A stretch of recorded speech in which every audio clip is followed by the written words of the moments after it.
Debate.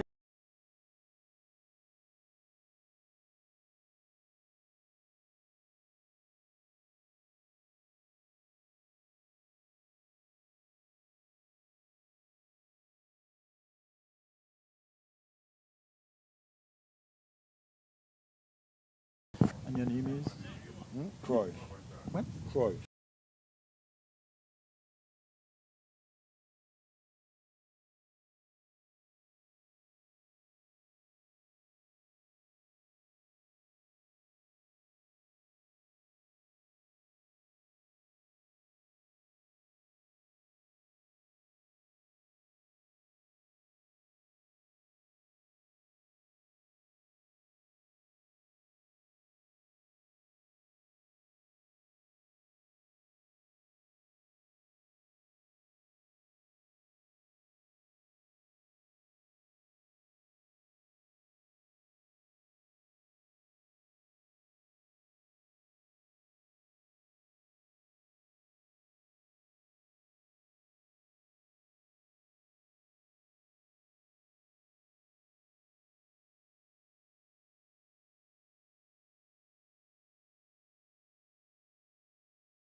Afternoon and welcome to the new WINTHORPES playfield, and you're here on the Antigua Parish network as we bring you live coverage in the Sir Vivian Richards Thursday League. And today we have two teams contesting this game here. We have the new WINTHORPES Lions, and they're coming up against the Rising Sun Spartans. Let me say good afternoon to my fellow commentator. Good afternoon, Mr. Hilary Cruyff Emmanuel. You can cut it short. Good afternoon, John, and good afternoon to Clement. Thank you. Good afternoon, both of you and our listening public. And we have beautiful weather today. Sunday, I think the game was washed out here. But we're expecting to have an exciting match today. Strength of these teams. Well, guys, I think New Winthrop, the Rising Sun Spartans, they won the toss and they have decided to field quite an interesting decision there to go into the hot sun at the first strike, but maybe they've seen something in the pitch. But anyway, the game is just about getting ready to start as the opening bowler and just probably running through, getting his rhythm there. And the opening bowler is Meandre James, and the opening batsman, it's Jermaine Otto. He's on strike, and Kadeem Henry. Kadeem coming off of a good weekend there for his Pickett's club in the 40 over league. But this is the first delivery, and he starts with a wide. Gentlemen, lovely sunshine, gorgeous day, great day for cricket, as they would say. Absolutely gorgeous. There's a southeasterly breeze, and I'm talking about a strong, steady breeze. So the conditions are perfect, and I believe that from this end, John, we should see a little bit of movement towards the slips. He's wrapped in the pad there, but I think there might be some bat onto that one. There is an appeal, half-batted, somewhat stifled.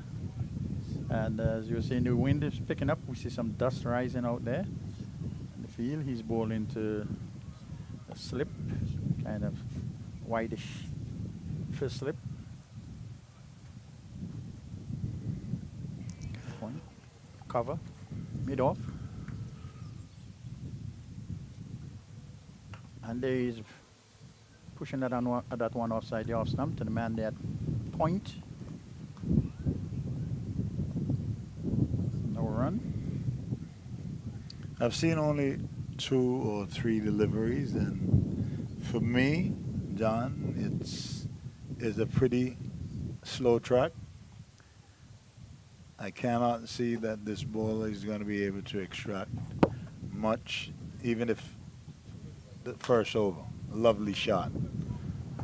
Straight over mid-off. And that's a 6. That's the maximum. That one was in the slot, and there was Otto just leaning into it and striking it hard and firm towards us here. We're not in any danger. Is that an indication, John, that you can play through the line? It is an indication that the pitch is that good? Well, the shot did suggest that, although the ball was really in the slot, as Clement would have said there earlier. And so let's see what adjustment the bowler would make with this next delivery.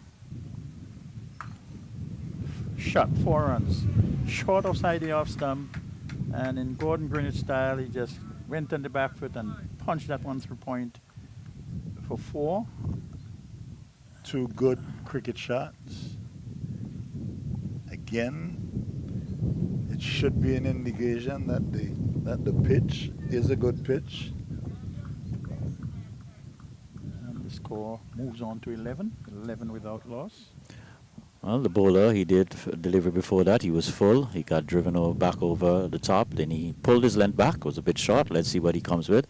Hustles over the wicket. This one keeping probably a tad low there. Otto was kind of jumping into line there, but able to negotiate it quite successfully onto the offside. The game seems to be moving at a very, very slow pace. This over has taken up about 8 minutes. That one keeping low again. And that marks the end of the first over. Still 11 without loss. So over number 1 in the bag, as Cryford has said, and 11. Well, a good start. New Winthorpes would be pretty comfortable with that start at 11 runs there, and I guess they would take it 11 runs over for their innings here. But I guess the two teams are still feeling each other out a bit, and everybody just trying to get into their rhythm. But as I said, good start by the New Winthorpes team thus far.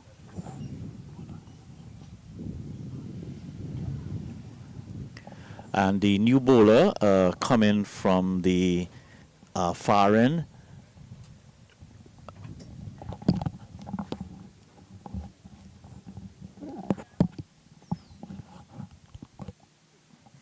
I'm just trying to ascertain the exact name of the bowler.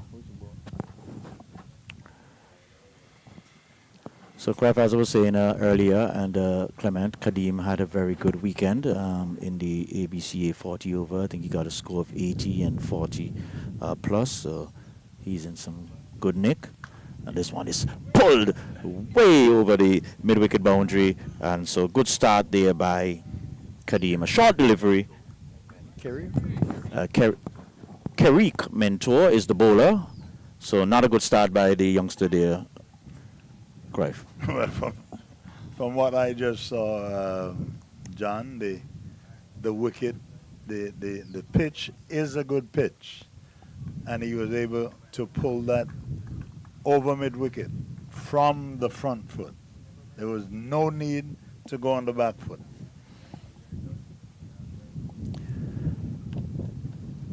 Well, John, I think you promised good things from Henry, and he has delivered. Not a short one, and the opposite side now. This is some fantastic hitting here by Henry, just easing back and crashing that over the point boundary. Wow, that's a big one there. A very good shot. I think Henry has picked up from where he left off last week, and he's definitely showing some class with these shots that he has played so far.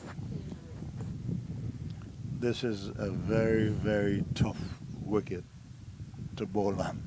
And if the over and a half is any indication of what is to come, I think that the men from the Spartans may be in a spot of bother. I agree with you. The score has raced on to 23. Well, it was from my end, it was an interesting decision to win the toss and decide to bowl. It would be interesting to probably get a comment from the skipper halfway through the innings why he decided that. But still early, he may be vindicated.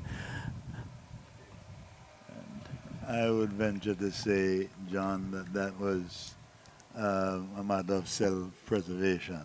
I am not a fan of playing defensive cricket in the 20 overs. If you win the toss, unless you would have known that the pitch is going to do some funny things, I always say that the best strategy is to This one is bat first. hit nicely through the covers there, and they're coming through for 2 easy runs. So Kadim so far looking quite solid. And I agree with you, because the old adage that runs on the board and runs on the board, and if you bat first, you get a wicket that is playing somewhat hard and true. The ball coming onto the bat, then you have the opportunity to make some runs. Rather loose shot by Kadim. I think that he's now thinking that he is invincible. He can do just about anything and get away with it. That was not a good shot. But Cruyff, as a batsman, do you sometimes get into that zone? You just feel as if, hey, I can hit anything. John, I will hate to cut you short. I was never a batsman. I think that I'm not ever going to be worthy to be called a batsman. If you tell me that I know the game, I'm going to take that with limited commitment to suggest to you that I'm an expert. But from the little that I do know, yes, John, there are times that you actually believe that you are invincible, and very often to your own demise. So I would be a little more cautious, and that is giving yourself the time to read the game. You're scoring at over 10 and over. You're now in the 3rd over. So wouldn't you say that there's absolutely nothing to chase out there? If it's coming that easy, then you should be able to be circumspect and still score some runs. Yes.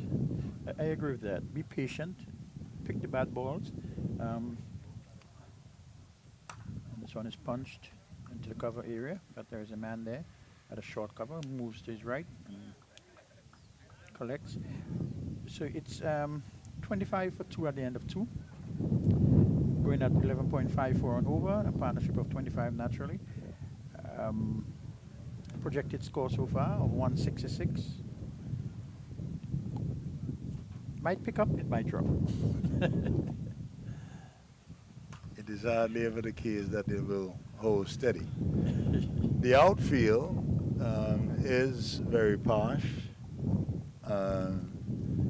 which tells me that it's going to be extremely quick. And when you don't have it, a lot of cover outside of the infield, you are asking for trouble. Of course, John and Clement, we have had a pretty dry spell. There hasn't been any rain in the last 2 or 3 weeks, so that is expected. But the aesthetics of this ground is absolutely stunning. There's nothing to obstruct the breeze coming off the sea. And I think that helps, the breeze helps to cool the temperature down. Yes, it does. Yes, it does.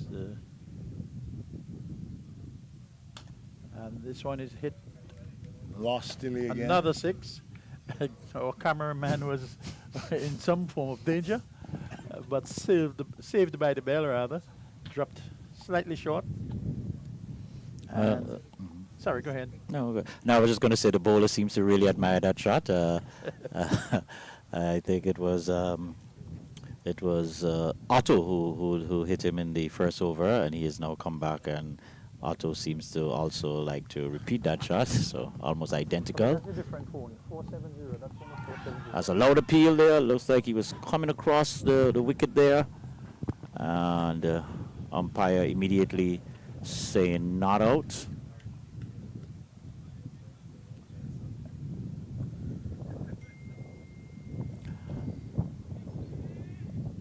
I would suggest to you, John and Clement, that if things do not change in a hurry, I think it's going to be a very, very long day for the Rising Sun Spartans.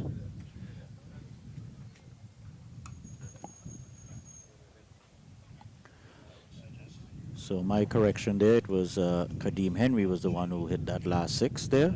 And so after the end of over number 32, you Winthrop... Number 32 already, John?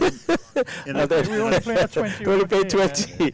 At the end of over number 3, the score is 32 without loss there. Jermaine Otto, he's on 11, and Kadeem Henry, he's on 20.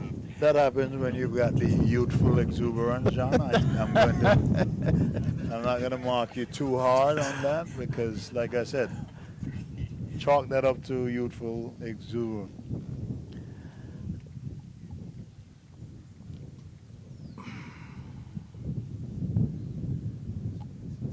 So we see Kendrick Mendel is going to continue from the far end. He's bowling to one slip. Shortish third man.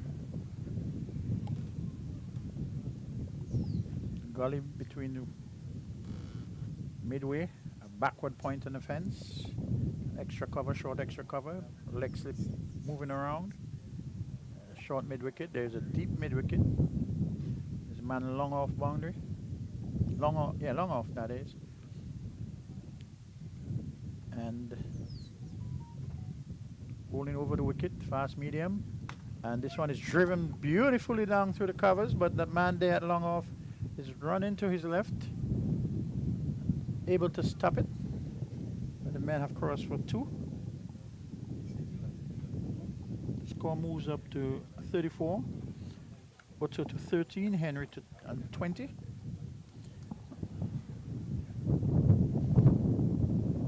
.34 without loss in this is the 4th over. Still 2 overs away from the power play. Guided down to short third man. Fielded. You know, gentlemen, I'm just thinking here, this start by the New Winthorpe's pair has been very aggressive, but you know, when you compare it to what happened last week at Ball Beef, this is quite pedestrian. Yes.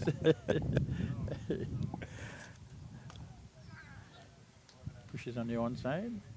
Man there at short mid wicket, just moving over. Single. But you can remember, John, that it was a blistering start from the men from Bar Beef, but it did tail off to a reasonable total, because when it started, I actually thought that it would have been 500. That's a gift, Which was accepted. and gladly accepted by was that Kadeem again? Kadeem, yes, it is. Yes. Easily put it over the mid-wicket boundary for another maximum. But like I was saying last week, it was a blistering start from the Blackhawks, and it did taper off in the end to something that was manageable, because I can tell you that the men from Liberta had a scare with the counter-attack by the policemen. The openers there. Yes, In the yes. first power play, the police were 81 for 1. Yes, And yes, but yes, after the first wicket fell, it just yes, imploded. yes, yes, yes. But in the end, it was a gallant effort. They managed to get to 150, which was a good response.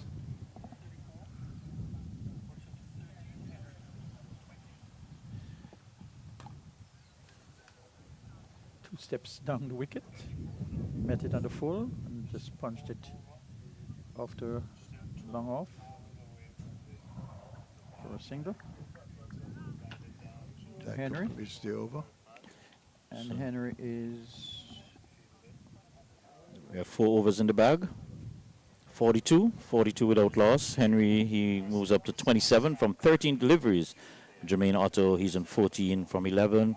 Meandre, 2 overs, 18 runs, no wicket. And Young Mentor, 2 overs, 24 runs, no wicket. So far, I guess the Rising Star team captain will be probably second guessing that decision of having to take the field first. No success yet to the table, and the two batsmen generally have looked pretty unbothered by the bowling attack thus far. Okay, so we are moving at 10.5 runs per over. Projected score has just risen by 1 run to 167.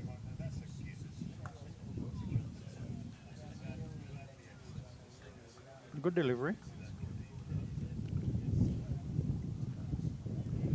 And you can say, John and Clement, that my initial view of the pitch was just about spot on. It's a dead track, and I cannot see any one of the men from the Rising Sun Spartans. I don't see them ever getting a lot of pace, because look at that was short. He easily went onto the back foot and hit it down to cow corner for another boundary.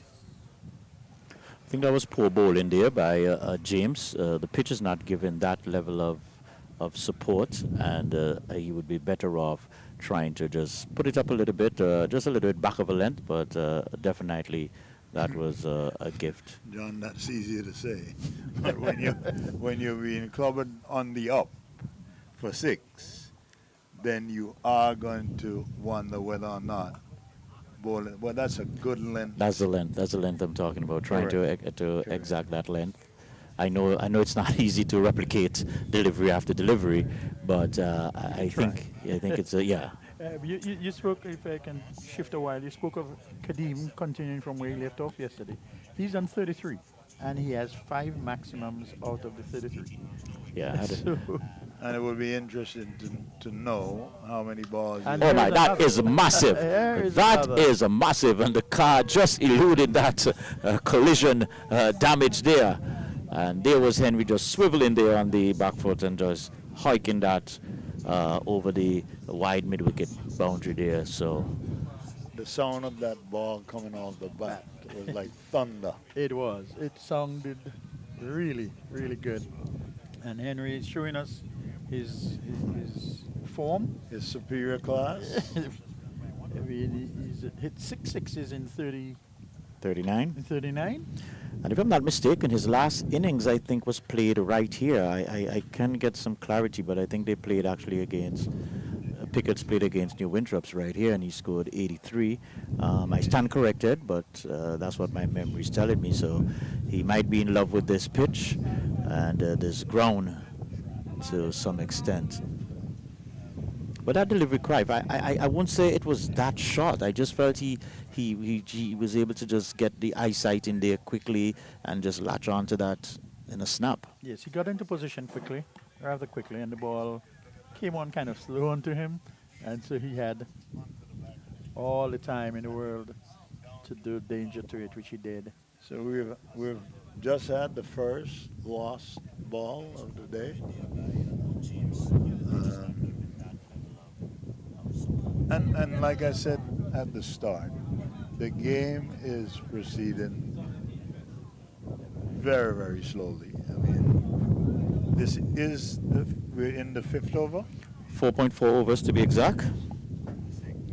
The 50 has come up, 54. And 4 overs in 33 minutes is not a good over rate.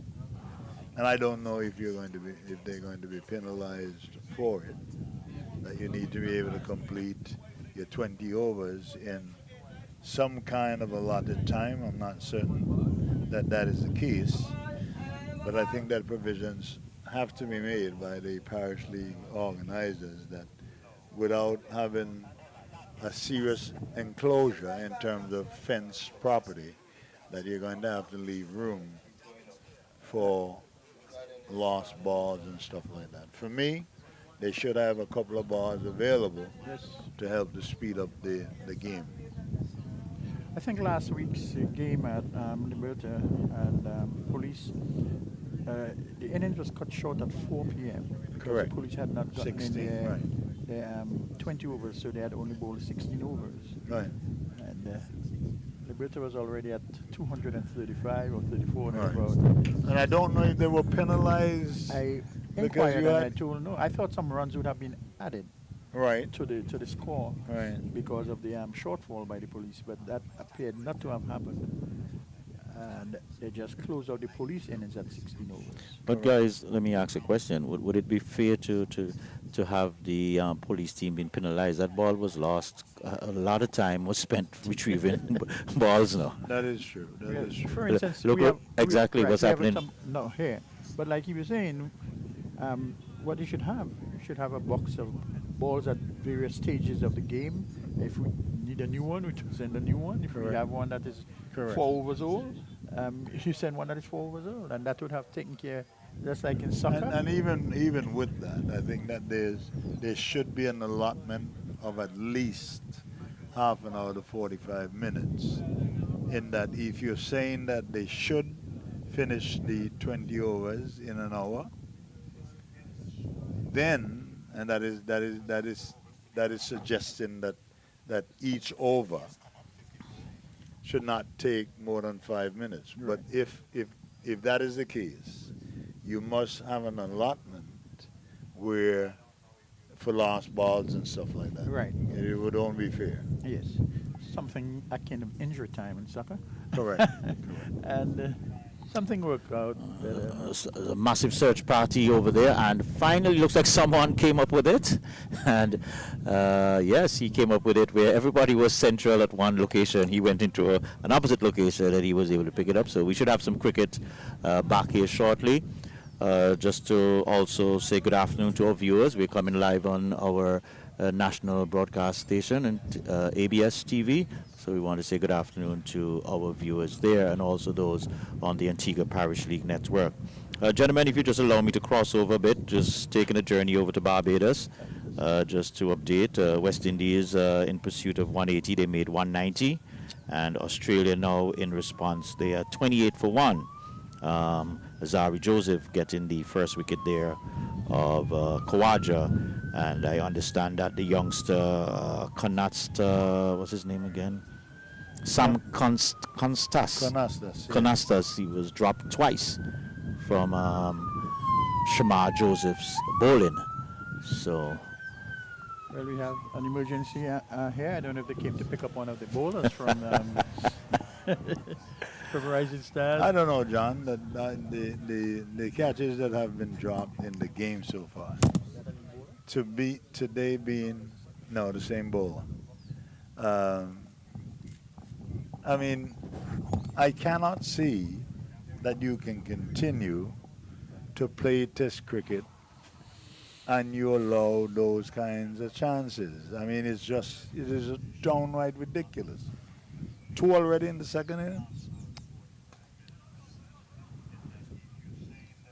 Kadeem Henry, rather circumspect, We can say coming that forward. we looked at the England-India test where after scoring such a mammoth total in the first innings by India, England was able to get there and India had a lot of drop catches.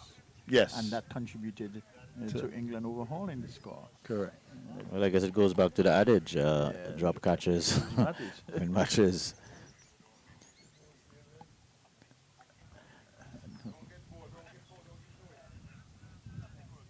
Wide, he saw the batsman charging and decided to keep it away from him. But And I don't blame him. as a result, there was You can be out of ideas as a bowler.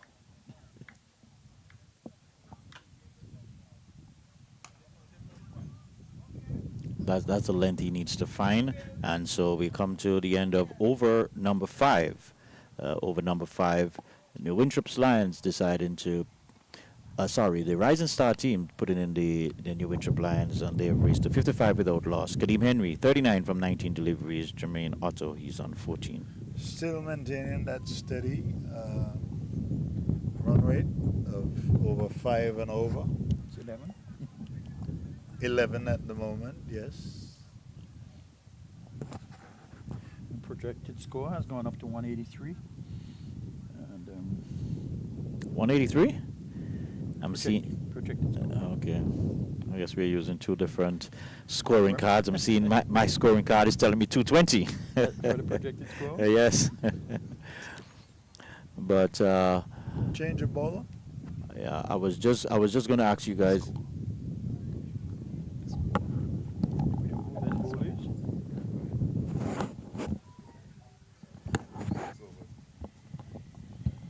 We know who that ball is. Do we know, John, who the ball is? Coach must be happy, John, with the performance of his batters so far. Good afternoon. Good afternoon. As we welcome the great Who is the Frankie bowler? to the broadcasting booth. His name is just coming out of my head. Okay, so there's a new bowler coming from the far end. Let me just get that name for you. His name is right on the tip of my tongue, but.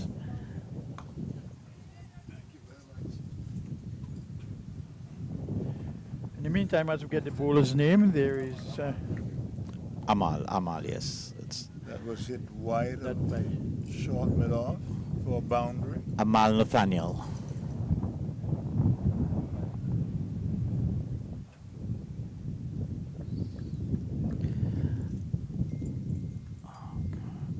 It would be ill-advised of Nathaniel to be flighting.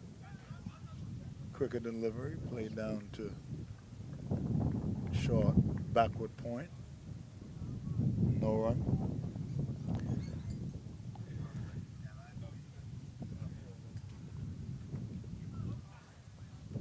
What's that action, Look at that action of Nathaniel, just about Very, very different, but he did bowl a dot ball, John. 2 steps, and that arm just comes in a kind of slinging action. And now an adjustment made to the field, so strengthening the offside field, putting a man into a cover point, or let me see where he's going. Still some movement taking place. So he's actually going into the point region.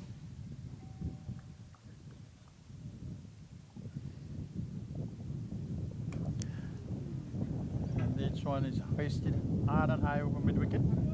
And in comes the signal. 6 runs maximum to Otto. He's getting into the action. He moves on to 24. Scores 65 without loss. And I don't know if you are familiar with the title of Otto, because Ralston Otto was one of the better cricketers in the whole of the Caribbean. He was. Not only in the Leeward Islands, but I mean his exploits went way beyond Antigua. Correct. Okay, so just before we get back to that, so that's 6 overs in the bag. 65 without loss. Jermaine Otto, he now moves up to 24 from 16 deliveries.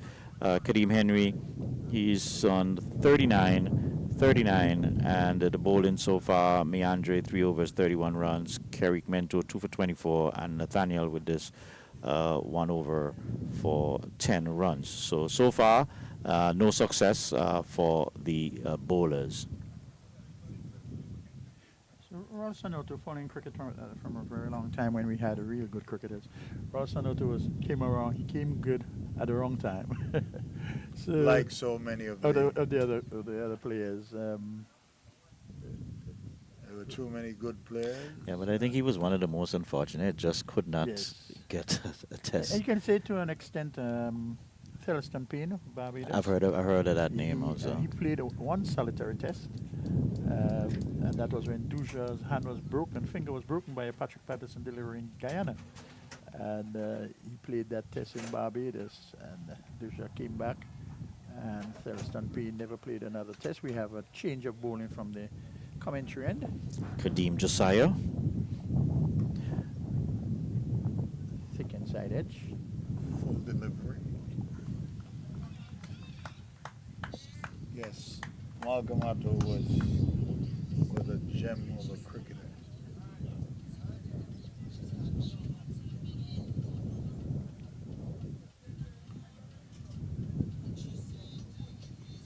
.66 without loss. Just to remind our viewers, we're here in the New Winthorpes community overlooking, what is this, the Atlantic Ocean, Atlantic Caribbean Sea. We're watching a merger there. Trying to see if I can see Barbuda from here, but I guess no dice. If you want a lesson in geography, John, I think that I go to Frankie? Frankie, yes. Hey, all right, Frankie will be joining us shortly, so Frankie will be able to give us all the geographics. And Yes, he is the resident mathematician. Yeah, I was listening. I was watching over the commentary from the game last week, and I heard you and Frankie going through. And this one is launched. Does it have the legs? Yes, it does. So there was Otto launching into that one and just narrowly clearing the man there on the long on boundary. So another maximum to the score. Score goes up to 72 without loss. So 9 sixes in the inning so far, gentlemen, and a mini run fest, so to speak. Better delivery. I think that is that Otto. Yeah, that's Otto on Two line. Otto on strike. He's on 30. So we've just passed the power play. 6 overs.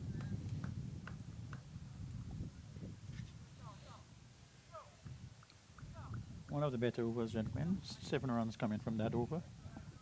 And the score moved on to 72. 72 without loss in the 6th over. 7 overs completed. 7 overs completed, yes. And the run rate now down a tad to 10.29. And there's no suggestion, absolutely no suggestion of rain. None whatsoever. So if the men from the Spartans, even if they decided to do the rain dance, I don't think that they would succeed in getting any rain at all. Wonderfully blue skies, no clouds. So Nathaniel continues with a very, how should I describe his approach to the wicket? I would say. Unorthodox. And this is good running. Does it have a whoa? That was punched down to the man on the long on position, and they pressed hard, and they were able to come back for 2. So the score goes up to 74 without loss. So a good platform being set by these 2 opening batsmen. Could not have designed better. The pitch is a good pitch. And I don't think that that is going to change anytime soon. So the men right in the block hole, kept out neatly by Kadeem. I don't think that the state of the pitch is going to change anytime soon. So the men from the Spartans may be saying that they've got a good, and that's played down to backward square in the air, and that is another maximum. I must say, good batting by Kadeem there. Nathaniel was keeping it nice and full, keeping it a bit tied down, but he got a loose one there, and he immediately was able to pounce on it and just swivel in and hitting that backward square for a beautiful maximum. So score moves up to 80 without loss. Kadeem 2 away from his half century, going for a quick single, and this might be it. Yes, it is. So he gets it on an overthrow. So another 50 in the bag for Kadeem Henry, following up on his half century over the weekend there.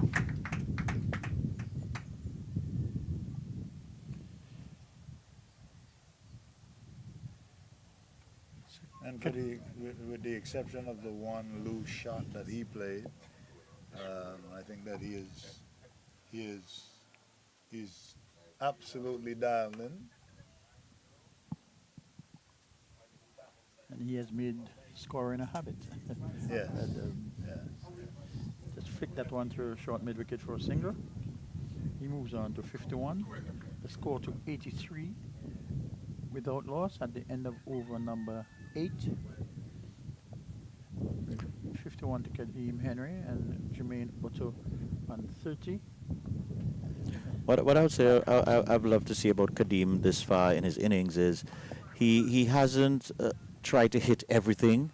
He has played most of the deliveries on merit, and when he has been given the opportunity to score, he has taken full advantage of it. So it has been, to me, a very good innings thus far. Yes, I concur and endorse your views there.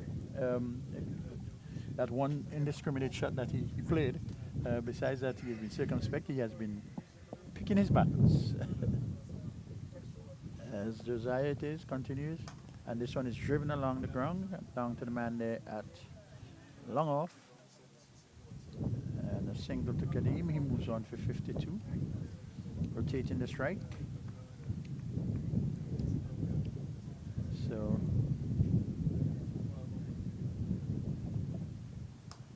over the man had to cover there, down to the boundary for 4. Beautiful shot.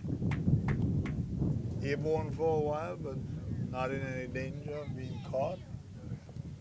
And that is part of the problem when you don't have any coverage or insufficient coverage from the outside. Once the ball is hit over the infield, that is the danger that I think that the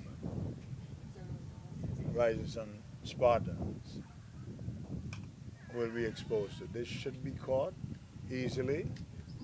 Good catch. Yes, it was. Low. He was stumbling for a long moment, on, yes, but he still yes. made up ground, and beautiful catch, and that brings the end of Otto at 34.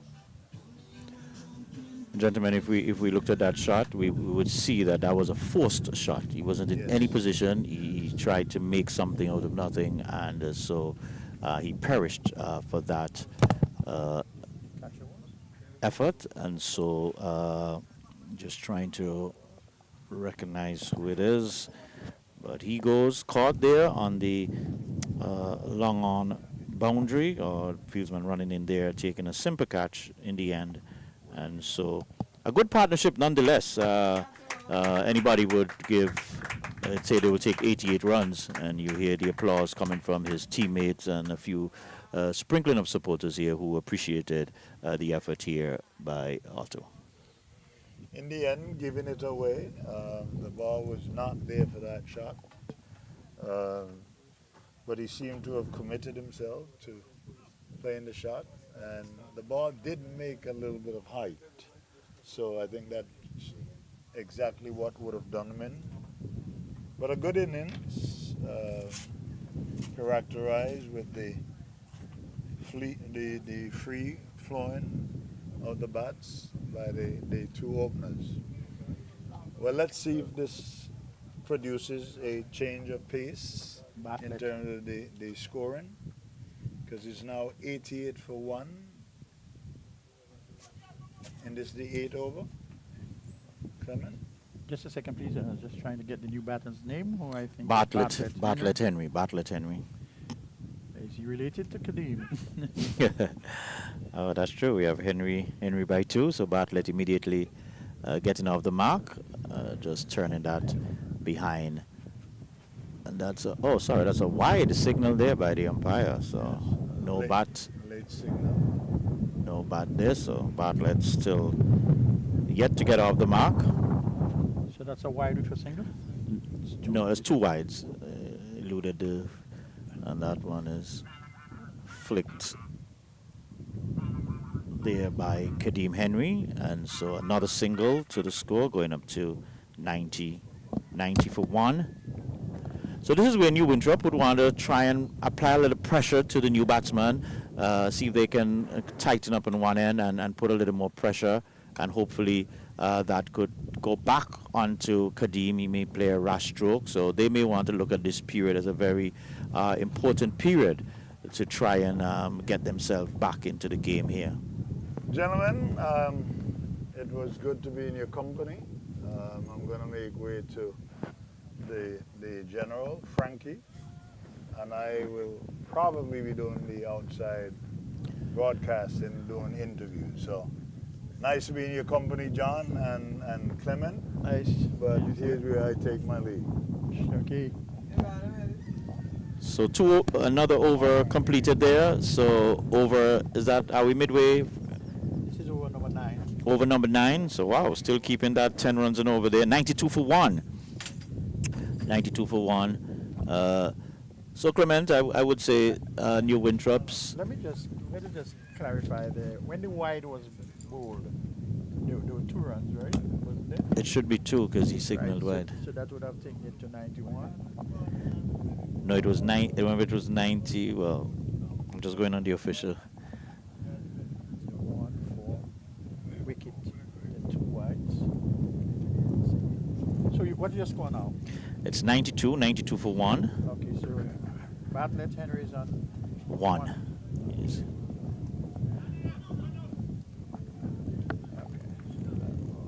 This one is turned behind square there, but straight to the man, and no run. So Bartlett Henry, left-hander, facing Nathaniel coming around the wicket, and that one is nicely steered there by Bartlett, the man there, the short third man trying to dive on it, but the ball eluded him, and so that went into the boundary for 4 more.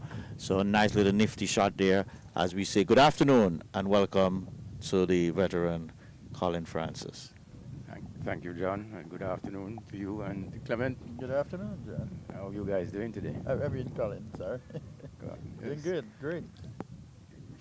Okay, well, another beautiful afternoon for cricket here, and New Winthrops going great guns here against the Rising Sun Spartans.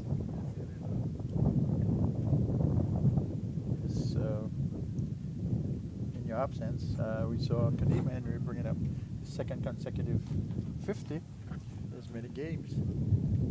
Over the weekend in a different league, he had 80 odd. 83. 83, and now he's at 53 and looking good. So he's going through a good spell. Yes, he is. I think this is a very critical patch for the Rising Sun Spartan. If they can get a couple of tight overs in, cut down on the boundaries, and try and just push a little pressure back onto the Lions. It could, probably give them the opportunity of getting some wicket. They do need wickets if they're going to really get back into this game. Indeed, because at the rate at which New Winthorpe's is going, we're looking at quite a sizable score. Almost pushed through a little bit quicker there by Nathaniel, and Bartlett just tapping it down the wicket there. This one is beaten. Don't know if he got a bottom edge onto it. Running down, and it has the legs. Yes, it makes the boundary. Any signal by the umpire? 4 runs, so got a little bottom edge there. So another boundary. Furitious one there, but they'll take it anyway, and so the score goes up to 98 for 1, and we have just completed over number 10. So the score is 102. That 4 made it 102. I was wondering. Yes, it is. Yeah, that 4. Sorry, I didn't count that 4. So it's 102 in the midway state, 10 overs. Gentlemen, I would say so far, all Lions way. At 10, and they're maintaining the 10 runs per over. They have done so consistently. Yeah, so I would put, you can confirm, John. Mhm. James, 3 overs, 31 runs, no wickets. Mental, 2 overs, 24 runs, no wicket. Nathaniel, 3 overs, 31 runs, no wicket. And Kedim Josiah, 2 overs, 16 runs, 1 wicket. Clement, I'm going to have to take your stats for it because I'm following the scorecard I'm following is from the official scorer, so I don't have the option of pulling up the. there you have a The wicket. details. There is a wicket. There's Kadim giving away his wicket. A short ball from Josiah. He got back and Just helped it into backward square's hands. straight. Straight in his lap. Straight. I'm wondering if that came off of the back of the bat. Or the top edge. There was a mishap there. We Yeah. can give him some credit. Not for getting out. But nonetheless, a very good innings there by Kadeem Henry. He and Otto really giving his team a real solid start, a good platform, and you couldn't. And you hear the applause and the appreciation of the effort there for Kadeem. But as I said, gentlemen, the opportunity there for the Spartans to get back in the game with a couple of wickets, and this was a big wicket for them to have, and so we might see a little balancing of the equation from here on in. Indeed, and they will have to keep it tight to the bowlers because as I was listening to you guys earlier, there's nothing in the pitch. It's a good pitch for batting, so they have to keep their line and length impeccable throughout. So the new batsman is Ian Yusef. New batsman.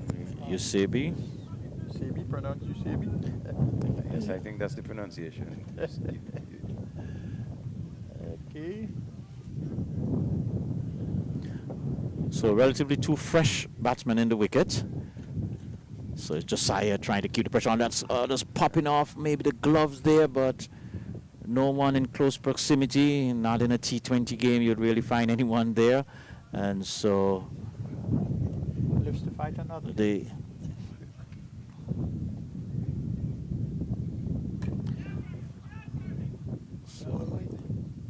having a little slug there, I would say, Yusebi, but getting off the mark.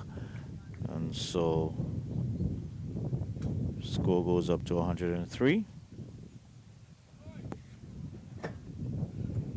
And we're in the 10th over, gentlemen. We have hit the halfway mark. In the 11th. 15 minutes to 4. So not sure if we'll go like last week and cut this inning short up. And he's bowled him. So going for a big drive there, and just sounded like he got a little bottom edge or an inside edge, and the ball cannon into the stump, and so another wicket goes. So I'm hoping not seeing a repeat of the. Police innings last Your week. police innings You said that, Clement, not me. I only cite facts. So a good breakthrough there by Kadeem Josiah there. There was UCB going for a big hit, but not really getting in line with the delivery and an inside edge onto the stump. And so another wicket goes. So So, gentlemen, Josiah has taken all 3 wickets to fall so far. Yes, he has. He is on fire. John, you must remember that last week Clement was firmly in the policeman's corner and had his hopes way up high that we would see a miracle. Colin, that is akin to defamation. I will not sit idle by and be defaced. I was being impartial. I was a very fair person last week. I did not have no bias. I take that back, Mr. Speaker. All right, thank you. you withdraw that, Yeah, that statement. But there should be an apology. There should also be damages paid for the damage you've done to my reputation. John, I can't escape you. A new batsman there looks like Nino Henry, the skipper of the Lions team. So Nino batting a little high to me, but Hi. I'm not too familiar with the. I thought in the context of the new Winthorpe's team, that would be his position. But Okay. I am not too familiar with the new Winthorpe's team and his setup, his So makeup. 1 second there. Another successful over there completed by Kadeem Josiah, and so we have 11 overs in the bag, and the score at the end of over number 11, it's 103 for 3, and we have we have Usebe and Nino Henry who just came to the crease there.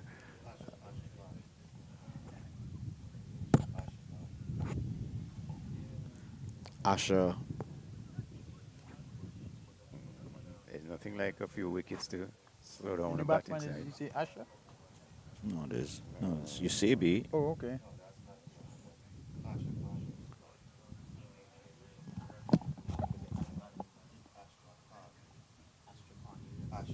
Asher Cornelius.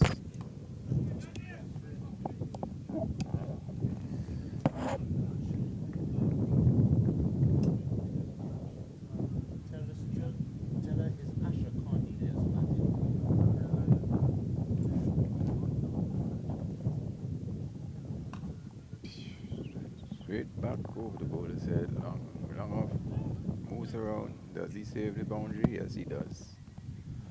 The batsman cross for 2. We're just seeking confirmation as to whether it's the new batsman who just came in. His name is Cornelius, we have been told. So the first ball in that over, how much? 0 then 2. A dot ball and then 2. So it's Nathaniel. 2 steps in there and just pushing that one. A tight single here. The fieldsman there could not get the ball to come out of his hand. He picked it up, was looking to throw, but just could not get a handle on the ball. He cocked his arm as if he was ready to throw and then changed his mind. No, he didn't have it firmly in his grasp. Not sure. There was backup in the event of an overthrow, so Yeah. it would have been worth it. I think the score is now 106. 106 for 3.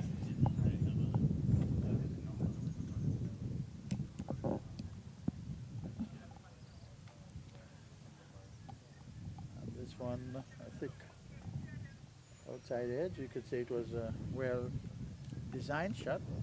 Down to third man, wide third man for 2. And the mark is Asher Cornelius. He's 2. No, he's now on. He's now. There was a little mix-up. Let's Okay. apologize to our viewers. We had Usebe, but it's actually Asher Cornelius. He's on 4, and this one is hit in the air, but I don't think it has any leg. There's a chance, And he's taken. and he's gone. So Nino Henry looking to accelerate there, but only offering a simple catch there to the man coming around into a mid-off position, and so the New Winthorpe's So innings. it wasn't Asher Cornelius, it was Nino Henry. The New Winthorpe's innings seems to be coming off of the wheels here as another wicket goes. So it's 108 for 4, 108 for 4, and so bear with us, viewers. We're just trying to just got a little mix up with the names out there, apparently. So for sure, Nino Henry, he's the one that just got out. Just lost his wicket. Just lost his wicket. So we have Asher Cornelius. He is there. He is on 4 from 5 deliveries. So it was Ian Uzebi who got out. This was you say we had got out then. No, Yusebi never batted. I think we what happened is we were saying Yusebi, but it was actually It was actually Asher. Asher Cornelius. Yes, Oh. yes, yes. So it's a name change that had to take place. So the 2 Henrys have gone. Too and many Asher balls out. gone like I could cover. I just commented. So we have Kishan Dawood. He has now come to the crease. So now it's New Winthorpes that who has to buckle down and try and put a partnership together here if they're going to make a fighting score of this. And you could see the confidence rising a bit in the Spartans. They're running around a little bit better, clapping hands. And so good comeback. So 12 overs in the bag, Yes, gentlemen? Yes, 12 overs. 108 for 4. That's correct. Yeah, so follow wickets 88, 102, 103, and 108. So we have 4 wickets going down for just around 20 runs. Shows you how quickly the status of a game can change, or the state of a game can change. Yep, yep, yep. At one time, there was a thought that probably we could get 200. Yes. It seems Now you. out of the question now. I wouldn't say it's out of the question, but it'll take some getting. Yes, pushes down to mid-off. Singer, good afternoon. To our listeners, spectators, as you welcome us into the village of New Winthorpes, Antigua and Barbuda. Ooh, and bull. Josiah is showing some spin at the wicket. The batsman groping there. Too short there. And Oh, this that's a one- difficult chance there for the was, man that slipped. I don't think he can be blamed for that one. No, I certainly Close wouldn't. infielder struck hard. Yes, it There was a batsman on the back foot came to him very quickly indeed. cut in.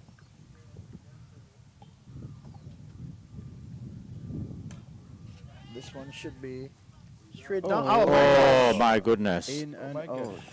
In and out of the man's hands there. I don't think it was his hands, more like his throat. That ball actually came down and landed, sat upon his shoulder like John the Baptist, and he ignored it. It was like a dove descending from heaven, a white dove too. And he just put that one down. And Josiah must be disappointed. It must That be. being his And 4th wicket. And I think he was a person who really brought his team back. he has certainly bowled impeccably from this end here.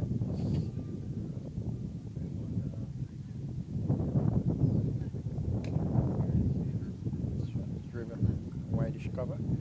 Another misfield, which caused the 2 runs. Well run by the batters. Well run, took advantage of that misfield there. Those are the types of mistakes that causes frustration, losing matches, when they, especially when they drop, if they drop by 1 run. You will go back to that and point that this was the defining moment that we lost. So the end of over number 13. The Lions being asked to take first strike here. They're 113 for 4. And so, gentlemen, the Lions had a very good platform, but somehow they found themselves in the last maybe 3 to 4 overs stumbling a bit in this first strike. Going at what's their run rate now? just a little on the 9, 8.69. Okay. So it's been dropping steadily as we see wickets falling. As we said earlier, a game can change in an instant. Yes. One time you're flowing nicely, and then overall two, you're on your back foot, pushing and thankful for singles and twos. Well, the new bowler taking over from the northern end, Justin Robinson. Left arm. This one is crunched down the ground there by, that's Asher Cornelius. So Asher with the bold 7 on his back. Okay. And Dawood, he has number 16. John, I haven't been at this ground for quite a while. I must say I'm pleased. This outfield, the whole ground, that compared to what I remember it as a big slope. He's bowled He's him. bowled him. So second delivery, Robinson crashing into, that looks like the middle stump there, guys. Yes, it is. Middle stump looks disturbed. Yes, and so another wicket goes. So the free fall continues for the Lions as Dawood, he's bowled by Robinson, and he looks like he made 3. So, gentlemen, not going the way at all for the Lions, but definitely the Spartans. Everything now falling into place. Bringing themselves right back into the match. Of course, there are runs on the board, so they will have to bat well when their turn comes. But certainly, they've brought themselves right back into this game, match. and that is true. What we are finding, I don't know if it's a pattern or if they're following the West Indies, in that when wickets fall, they just crumble. I mean, You know, and I was listening on the way here to this match, start of Australia's second innings. They dropped Constas twice. Constantly. Gave 2 chances to Shamar Joseph. It's probably safe to say that he will score a century. Well, I'm afraid not. He was eventually, Shamar Joseph got the last one. Shamar Joseph got him out. I think it was, Okay. he chopped on, Oh. got bowled. great. So what's the score in that match now? The score at the present moment, Australia, they're 46 for 2. Okay. So that is like a lead of about 36. 36. 36. Yes. I dare say, gentlemen, anything above 150 may prove a bit of a challenge for West Indies team. Clement, what do you I think? will opt out of this conversation. It definitely will be.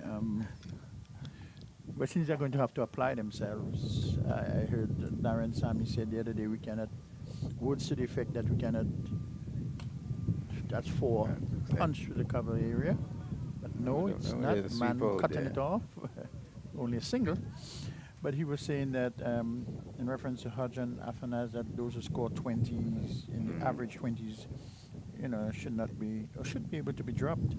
But he dropped them to bring in John Campbell, who is at 25 also. I don't know. Sometimes I really fail to see the logic behind the utterances of some of our coaches and managers in West Indies cricket.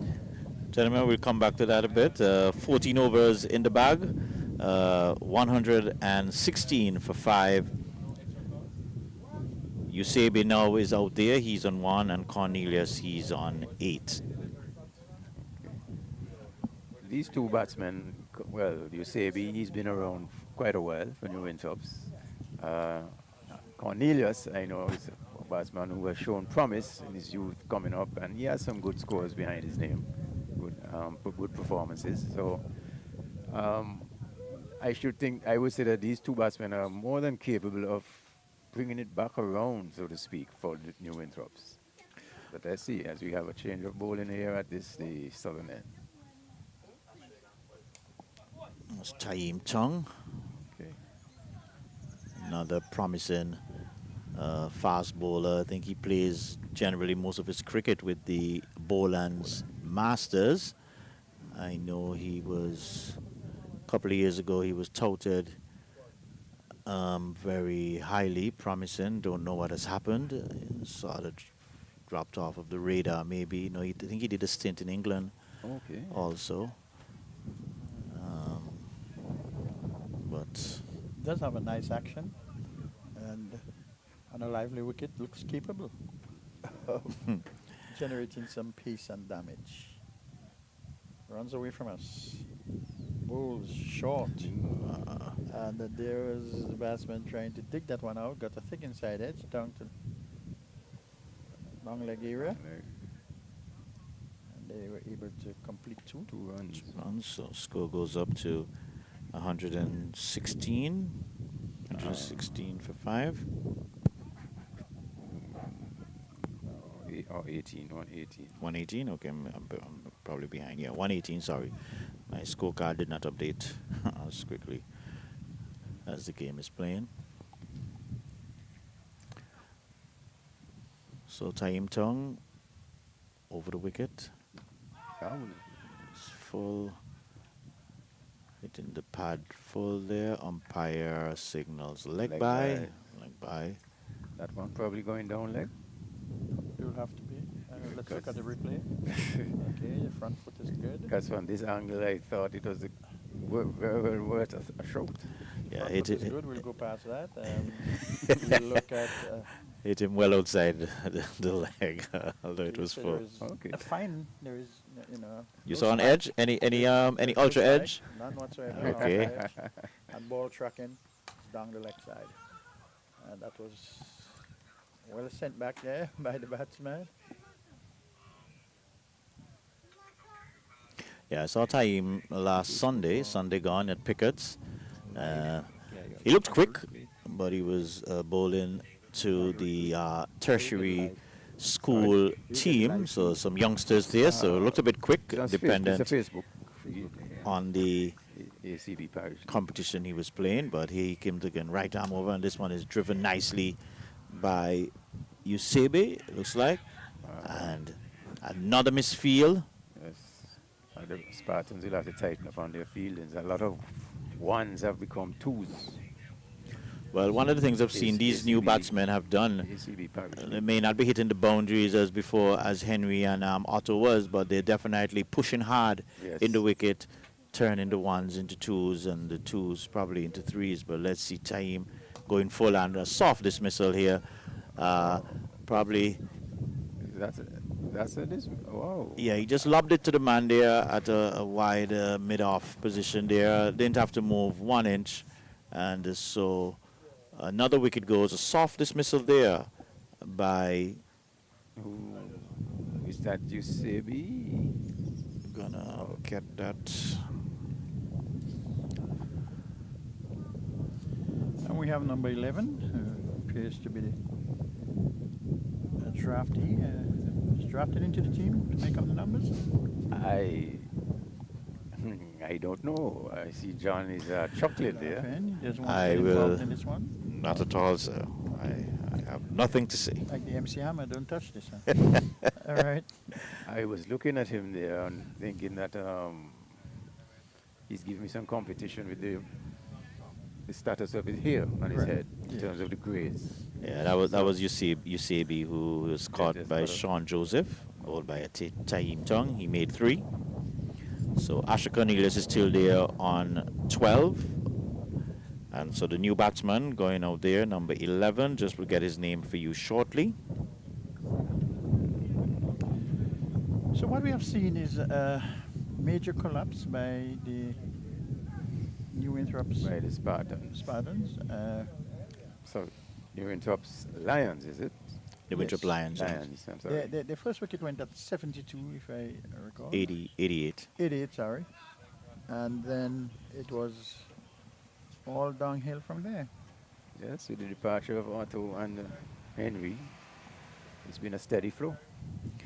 Well, it sort of mimics the innings of the police team Wish also. I'd seen that game. And here's a wild swing. Appeal for a catch at an the wicket, appeal, umpire on move. The bowler wasn't too interested in that appeal. It was more the Better keeper. than anyone else. Yeah. The keeper is Ralston Trish Phillip, another veteran of the game out there, still plying his trade. I like the flight there. Must say the coach of the New Winthorpe's team has done some serious scouting and drafting brought in quite a few. Who is the coach? Brother Abby? Oh, yes, man. And Oh, that was hit sweet. That is a 6 on any cricket field. So Asher Cornelius getting into that one. Really launched into that one. Launching Ball was that there to be one. hit, and was it hit? That was huge. That's a welcome injection into the scorecard. There had been a lull for a moment. Well, not really a lull. Wickets were falling. Wickets were falling. A lull in the scoring. In the scoring. But what we've seen now is Asher Cornelius just hoisting that one over mid-wicket for a maximum. Puts our score to 129. 129 for 6. We are in the 16th over. So, guys, the wickets have been falling. What do you think New Winthorpes would be looking at as a defendable score from here? 16th over. 4 more overs to go. 150. If they can get, no, they're already at 130 or 129. I 129. should think they could get another 40 runs.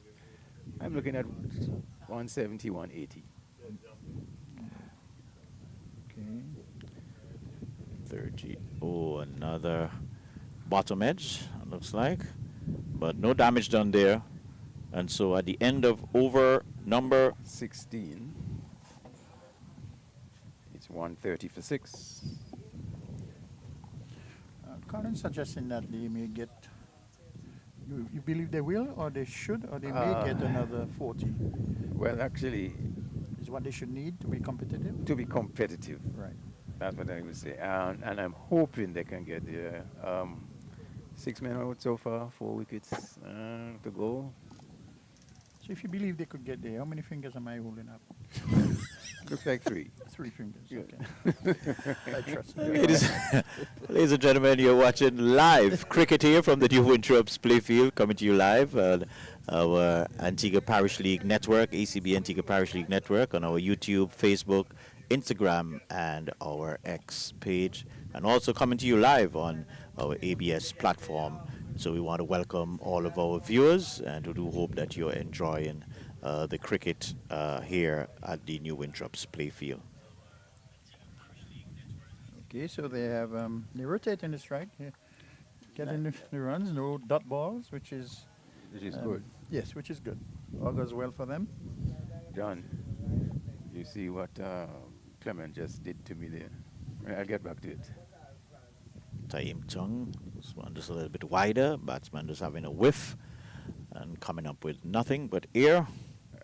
I used to be in a class many years ago, a maths teacher, and we used to like to harass him, and he would say, "This is, watch my action. This is not the first time you're doing me that, you know. This is the second time."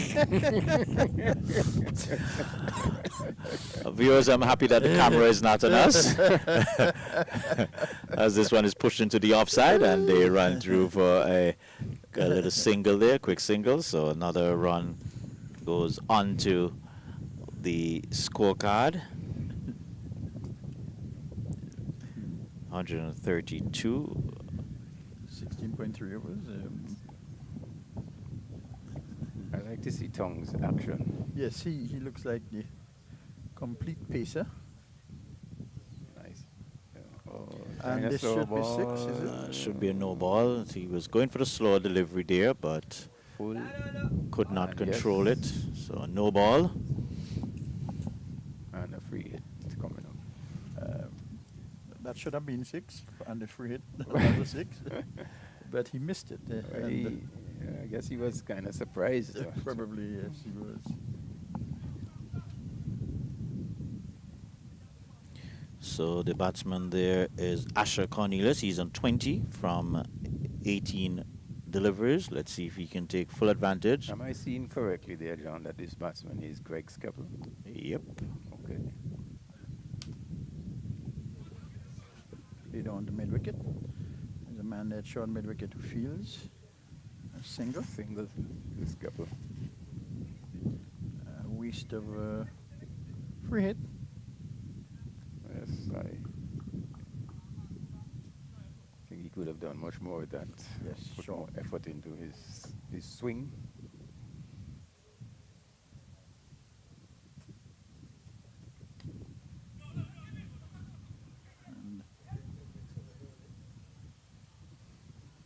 And striker saying no, sending back the aggressive non-striker.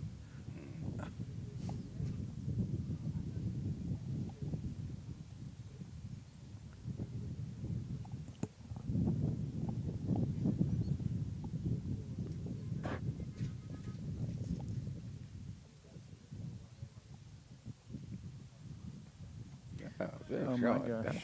Again, trying a slow delivery, and again, not having any control of that delivery. That ball bounced in the bowler's half of the pitch.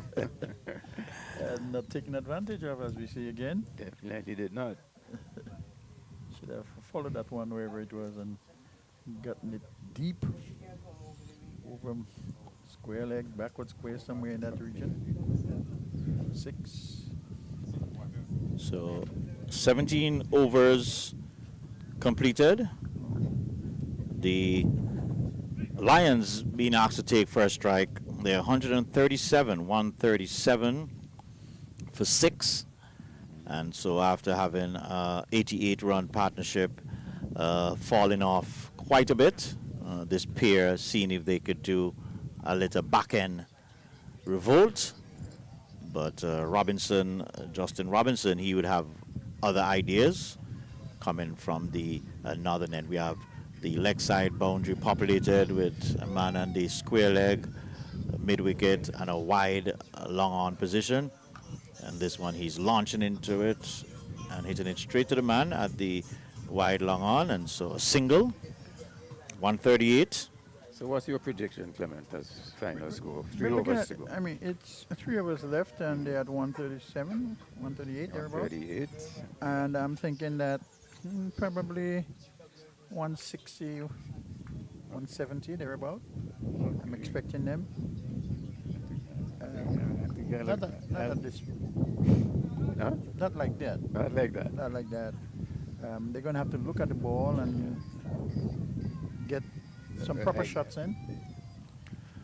So I think I'm concurring with you.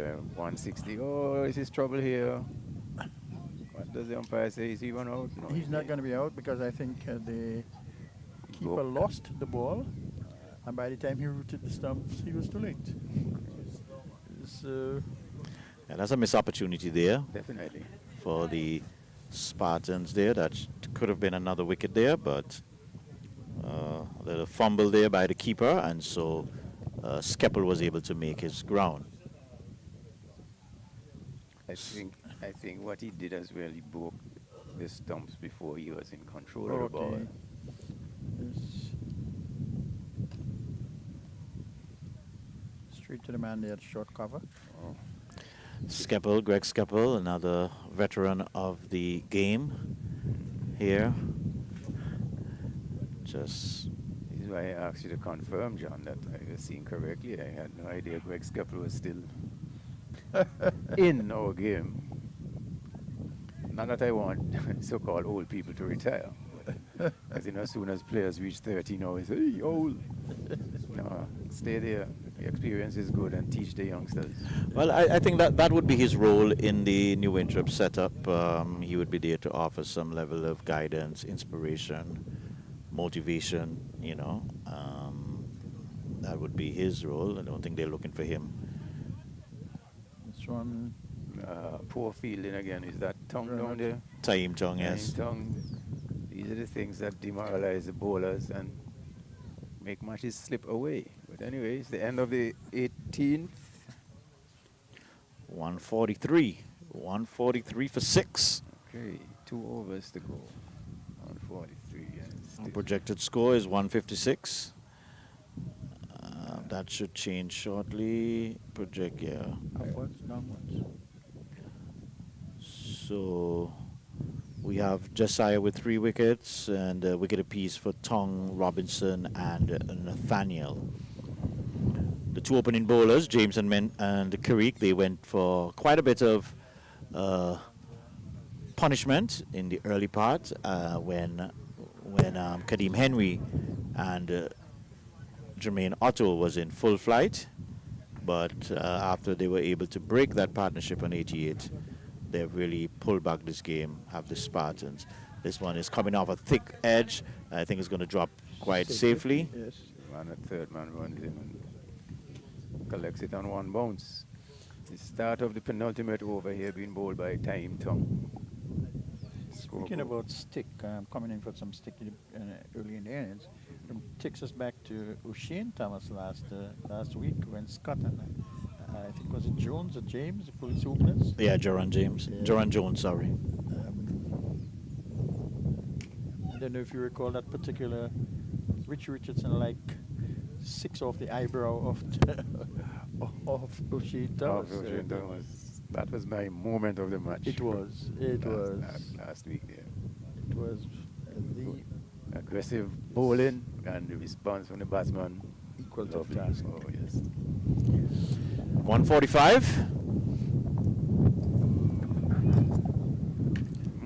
This one goes high but doesn't have any distance. Can the fieldsman get around? No, he cannot. And they're going for 2.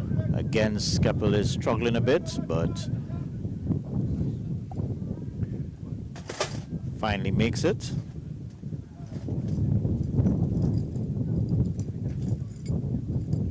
Batsmen are certainly throwing the bat at everything now as well they should. Well, Cornelius is really trying to put a little pump into the final bit of this innings. Swish and a miss.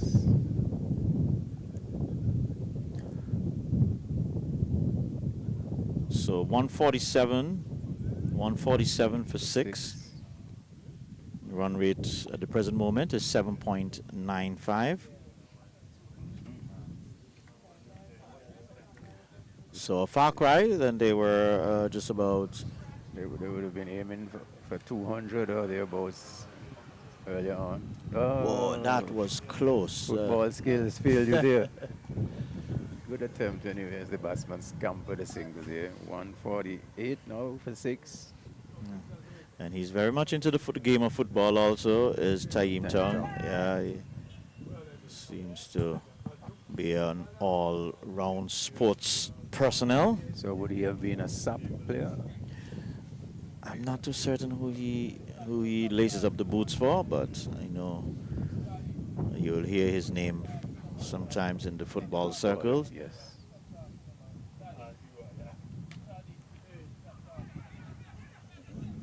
Skeppel again having to put a lot of effort into the running, and so a single off of the final delivery. But Skeppel was being helped there by the bubble misfeeling, so to speak, of the fielder. So gentlemen, we have 6 more deliveries to go. 149 for 6. They're limping to the 150, man. 160. That's where I put They the might just get the 160 now, but last over to be bowled by, who is the bowler there, John? Let's see, that looks like Robinson will be continuing there. Okay. And is it Skeppel taking strike? Skeppel is on Skeppel is on strike, yes, strike. definitely. Man, that's square leg. So we have mid-wicket, 4 wide, men on the corner, boundary. Long on. And this is Skeppel's favorite shot, just going down and hitting across the line and hit it straight to the man there at the, what's that? Mid-wicket. Mid-wicket. Wicket, So give me that field placement on the leg side. Let me see. So I know we have a I would square say leg. Square leg, mid-wicket, wide. Cow mid-wicket, corner. cow corner. Long on, long off. This one is peeling off of Get the a boundary here. That outside should edge. Does spin it have away leg into the to boundary. split? Yes, it it is. does. 4 runs to Cornelius. And I think that was good strategy, whether it was by design or by mistake, where Skeppel took the single off the first delivery and let Cornelius face a strike. So that's 5 runs so far. And we're looking for 6 more We're to looking bring it for to 160. 60. Yes. At a minimum. 154 it is. And here's Cornelius punching it down the ground. They're going hard. They come back for two. Skeppel is interested. And again and save them. Wow. Another one there, so 2 more runs added to the score, 156. So Cornelius is playing a good little innings here in the back end, 34. Yes. So 34 useful runs for his team. As Robinson again continues over the wicket, and he's going high, but I don't think he's going too far. Drops, and they're going to look for 2 again. Must take the 2. And they come back for 2 comfortable runs this time. And so Cornelius definitely giving it all he has. Gentlemen-wise, we're giving some praise to Cornelius. We have to give praise to Skeppel and his running. His running, he has been very supportive. Very good observation there, Clement. This one is going high. I'm not certain it has the legs. The fieldsman is settling under it. And this time he takes the catch. So a good little cameo comes to an end there for Cornelius. He goes caught there on the boundary. Can't recognize who the fieldsman is from this angle here. Ball took some height because he waited for eternity for that one to come down. Yeah. And so that's the penultimate ball, was it? Oh. Yep, I think that's Cornelius goes for 36. 36, yes. Good innings. Needed by his team because wickets were falling all around him. A little stabilizing, yet keeping the score ticking, as is needed in this type of cricket. So 158 for 6, 2 deliveries to go. Will they meet the 160, Clement? 1 delivery. 1 delivery to go? Okay, yes, I just my screen updating here now. 1 delivery to go. And Justin, that's the new batsman. Dravid Richardson. So final delivery. Okay, now it's updating. He Punch it to the scrapes cover. it out, the batsman cross for the single. So it's the end of the innings. yes, 162 win. So I guess that's what you meant. I love that word, Clement. I love that word. So the 160 still stays into play. So there we have it, ladies and gentlemen. The new Winthorpe's Lions being asked to take first strike, putting together 159 for 7.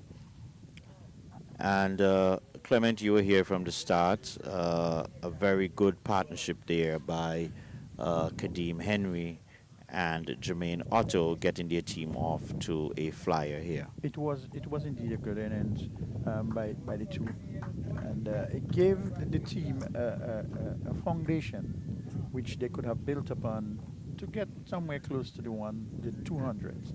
160 is still a decent score. It's runs on the board. We yet to see the strength of Rising Stars. Rising Sun. Rising Sun, sorry. Right now the sun is setting, so I don't know whether they're going to actually live up. But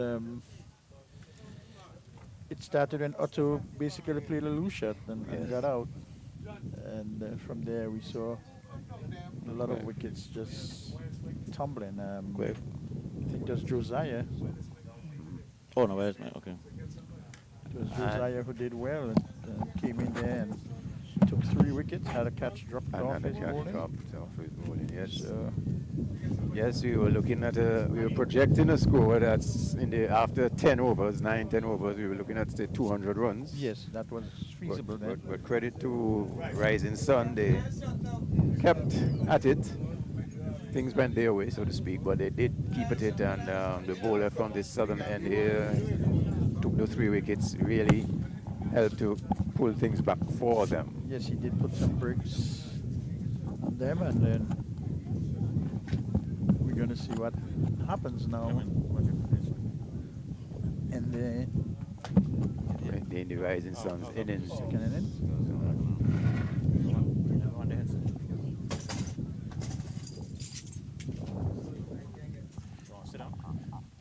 As we making way to have an interview here, bear with us a minute.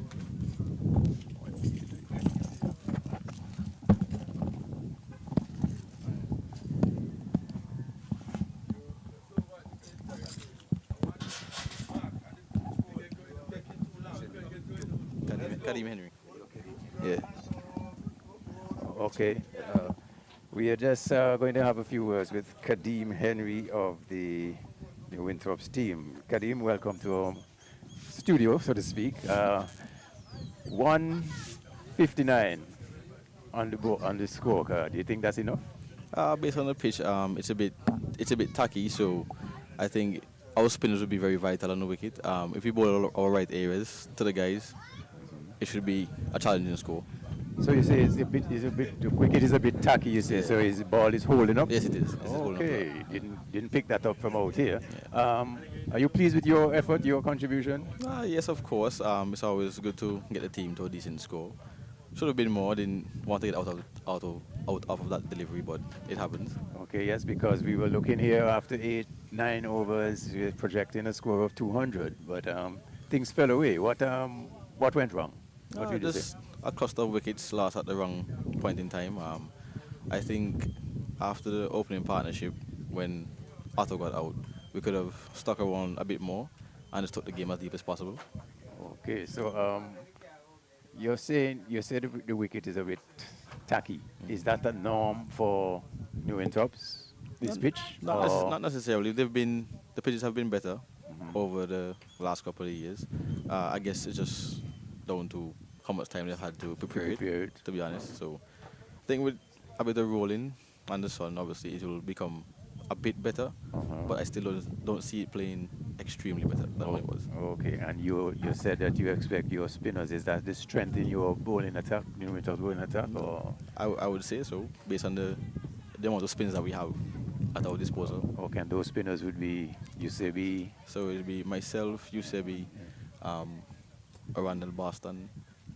Yeah, that's three of us, yeah. Okay. Well, Kadeem, congratulations on your innings. And thanks for speaking with us. Let's wish you all the best. New Winthorpe's. Thank you so much. Okay. Okay, that's what Kadeem Henry of the New Winthorpe's. You just have a little word with him. He say you're pleased with you're satisfied that 159 is enough, or you would have rather? I would have rather more based on the start that we got, but I mean, okay. One is on the board, one is on the board. We have to work with it. Okay, well, thank you very much, Kadeem. Thanks. Okay. Clement? Yes. We're back on here. Okay. Well, congratulations, Kadeem, on your innings. I understood that it was a repeat of last week, or the weekend it was. So you're getting into the habits of scoring 50s. This is your third 50 in a row. Okay. Sorry about that. You did bring Kadeem back. Yes, I was congratulating you on your half century. Understood that you got one on the weekend, was it? Yes, it was on the weekend. And as Colin was asking, is that your third in a row? Yes, third in a row. You Yeah. got one last Thursday as well. Yes. Against. Okay. So you're making batting a habit. Good scores a habit. Yes. And that's pretty good. And we look forward to see what your bowling brings to your team, and that you can get it to the position that you could get a win. Thank you. Again, congratulations. I appreciate it. Yeah. Okay. Certainly, okay. Thanks, Kadeem.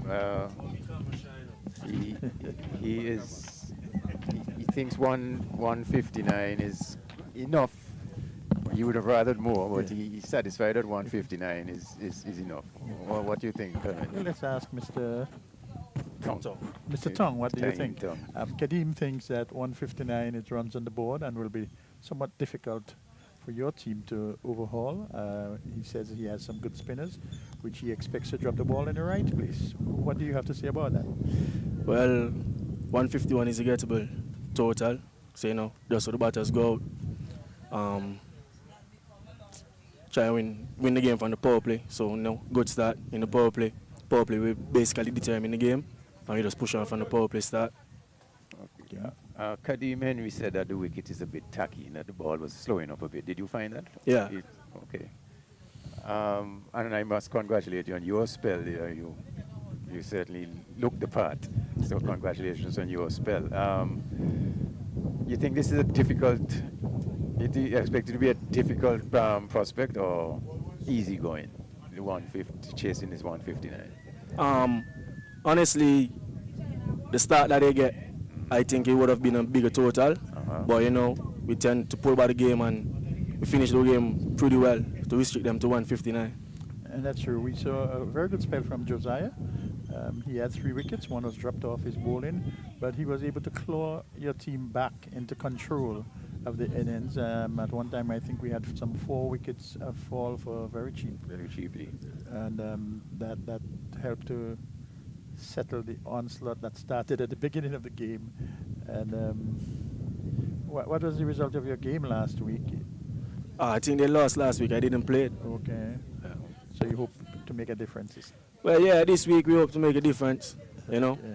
come off of a loss last week, trying to get this win, and just work forward, going forward from here. Okay.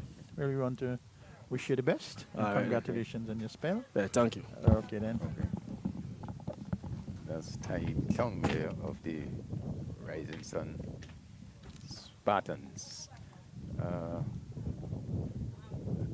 It's interesting the different points of view from the opposing players. I think credit must be given to the Rising Sun. They really kept at it. They weren't demoralized by that opening onslaught. Right. Whereas last week, for example, police, you could see they're drooping from that onslaught. Yes, they were. against They Liberta. were. They were. So But credit. the police got some.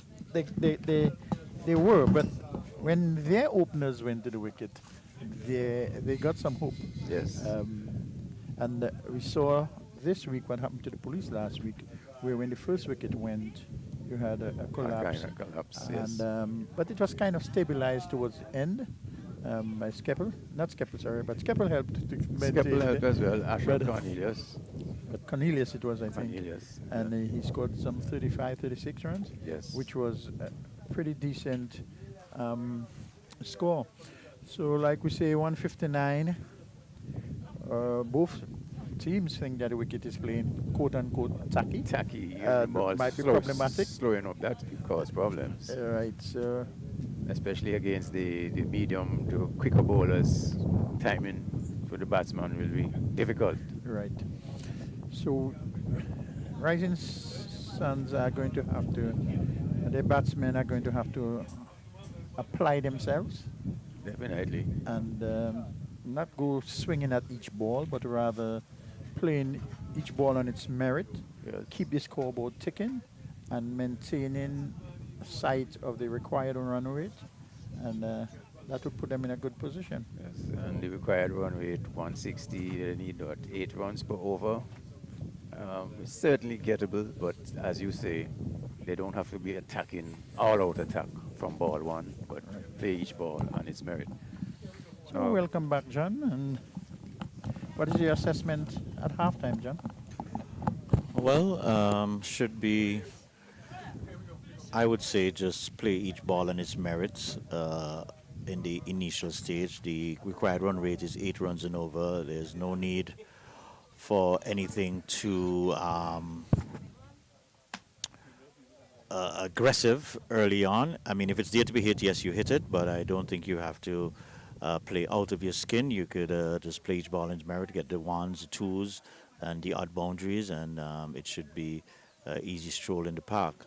The Lions, on the other hand, they're going to want to be a little bit tight, try to plug as much gap as possible, not give away any easy singles, make the boundaries very difficult, and hope they could put some pressure on the opening pair of the Rising Sun team, and they can do some unforced errors. So it'll just be interesting to see the approach of both teams here. But I think it's a decent score, and it augurs for a good little battle out there. Indeed, as we see the players, the Winthrops Lions making their way out onto the field, the umpires are already out there. And just to give our listeners a little recap of what happened last week, New Winthrops defeated in the Thursday League, this competition, New Winthrops defeated Mahaiko by 10 wickets. Rising Sun, they lost to Jennings last week. So as Tying Tongue said, they lost last week. They're looking to come back this week and get themselves back in the competition. Also last week, of course, we were at Liberta. Liberta defeated Police. So that's just a recap there. So these two teams here had different results, different results last week. New Winthrops coming off of a win against Mahaiko, and Rising Sun coming off of a defeat by Jennings. So Rising Sun certainly will be looking to pull this one. Is that a way of saying that you're rooting for Rising Sun? Well, no, but I like I like to back the underdog. And Rising Sun, from listening to sports reports over the last few weeks, Rising Sun have not been going through such a good spell. So I'd like something to happen to give them a boost. Today is their day. Hopefully. And you, John? Can you really a bias? No, I just really want to see a good contest. I would really like to see this come down to the last over. That's just from a cricketing perspective. But no, I don't really have any bias. Just to see a bias of a good game. Yes, I think that's what we're going to have today. How the wicket is playing. A competitive score of 159, 160 to get. And I believe the first 2 overs will tell us where we're at. 2-3 overs will tell us. We don't have to go deep into the power play, so probably half the power play will tell us the direction that the match will go. What to expect. If quick wickets fall, we know it will be a short afternoon. If wickets maintain and runs are getting, we know we expect a mid-level collapse, no? But surely what we will get is having people off on the edge of their seats. And that's what cricket is all about. We want to see good cricket and a good competitive match. Yeah, we just want to say good afternoon to a couple of our viewers. We have Ronaldo Richards keeping on watching us, and also the entertainer, Owen Graham. Someone is asking Owen why he's not playing, should be playing and not watching. But we're getting ready to start now. And so first delivery coming from the southern end. We'll get the name of that bowler for you shortly there. But I know the batsman there, that is Trish Phillip, another former Antiguan national player? National player, yep. Okay. Punches that one to the man there, whitish long off. Amble a single off the mark, and Rising Sun on the way. Philip, left-handed batter. And we have the short diminutive batter there now.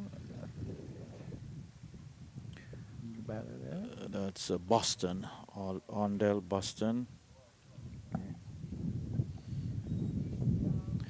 It's interesting that they've started with spin. Kadeem Henry did say that their strength is in this, well, the spinners. I thought that Nino, as a medium pacer, fast bowler, would take the first. But maybe he might come from the southern end. Probably. I don't know if there is something special about that end, or why we should start to spin at that end. However, we are watching, we are waiting. Well, see an off spinner, the breeze will be in his favor.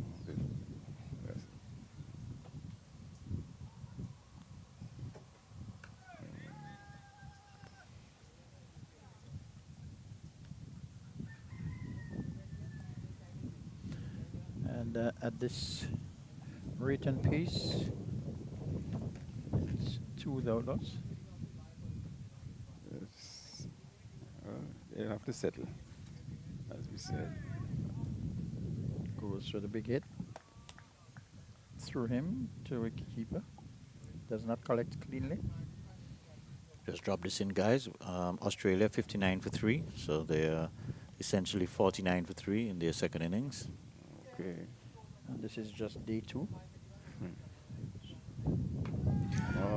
Chance Here's for a not wicket. looking good, and And indeed, easy catch taken by Kadeem Henry there at point, or backward point. So Boston getting the breakthrough there. Undell Boston getting the breakthrough there. Kind of loose shot. Didn't see much really commitment in that shot there by Philip. And so he goes for one. The score is 2. Yeah, the other batsman there is Hilroy Andrew. And that's the brother Of Joel. of the young West Indies, Leeward Islands, Antigua prodigy, Joel Andrew. Big disappointment there from Philip. And nothing short, as famous coach Mr. Taddy Arundel used to say. Let's hope that that's not indicative of what we'll see from the rest of the Rising Sun batting lineup. Well, what we can say so far, remember I said earlier that the first 3 overs will kind of dictate to us where we're at or where we're going to be, and the first over has given us that indication so far. There you saw Mr. Phillips, a former national player, Former national player indeed.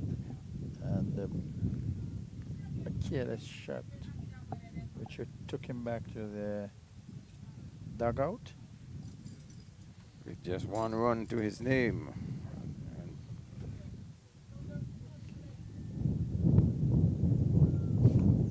This one on the back foot. Played tamely to the man there.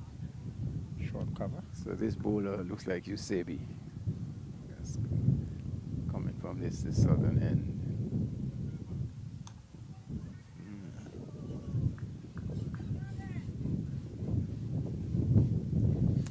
This bowling is nothing like we saw at the beginning of New Winthorpe's innings, where it was on fire. And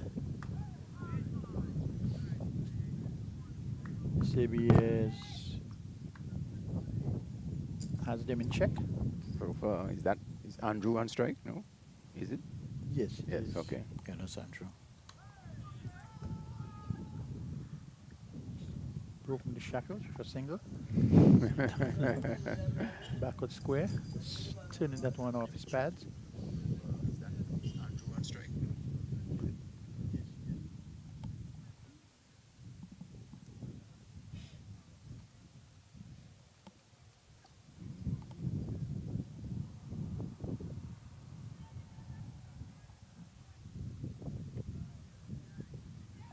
So the breeze continues to blow. Blow, blow, blow, and keeping us cool. I think it's a nice afternoon to be playing cricket. Yes. Nice breeze coming across the grounds. There appears to be no aggressive intent on the part of the batsman there for Well, Rising Stars. That one well bowled.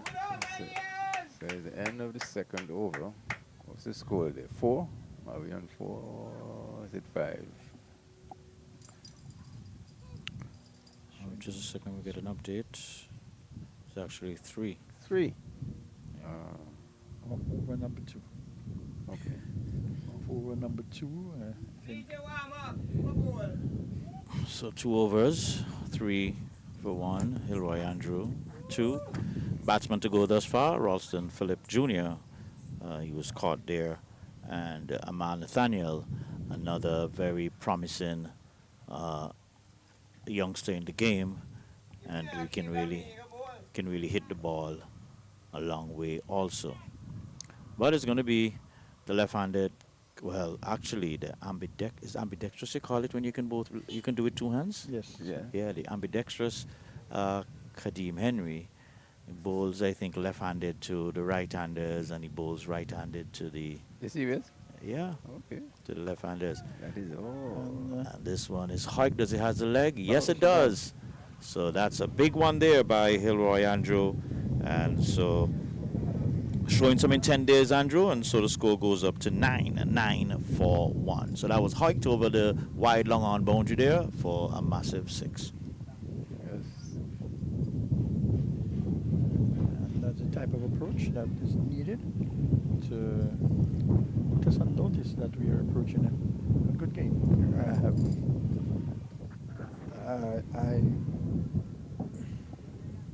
I don't know how to pronounce it, but the opening bowler, and that's going to go down again, and that looks like it will be 4. The opening bowler only bowled 1 over for New Winthorpes. 1 run or something like that, and you change him. I don't know. Is there something he knows that we don't know? He'll have to ask the captain when he comes. He brought himself onto the bowling. Kadim is the captain? John? No, Nino is Nino the is the head. captain. Nino is the captain. Henry. Will that be the defining moment, the over that we can see where New Winthorpes lost the game? Clement, I would say that would have had to be a discussion within the team, because your opening bowler, he got a wicket. I think about 1 or 2 runs coming off that over. Yeah. There was nothing to suggest, that he should be replaced. So that had to be some strategies. He's bowled him. Played on. Bottom edge, and the ball cannon into it looks like the leg stump there, and Nathaniel cannot believe his luck there, but he has to go, and so a vindication. Every time we try to, we Rationalize. think we're on a roll, these guys just show us up. Huh? We are just discussing why is he on the bowling, and he says because I will take wickets. Yes, exactly. And he took a wicket. So I beg to differ there. That's a 4 treacherous wicket for the bowler there. the scorecard will never say that word. It will say True. bold. Yeah, they bowled. But that's unfortunate. Disappointed In the batter. in the battle, Okay. yes. But I believe, to go back to the discussion about bowler bowling 1 over, taking a wicket, and you change the bowler. I mean, I believe they're going with a plan, a set plan. We're going to do this, regardless of what happens. They're just following through with their plan. They get a wicket, that's a bonus, but still sticking to their plan.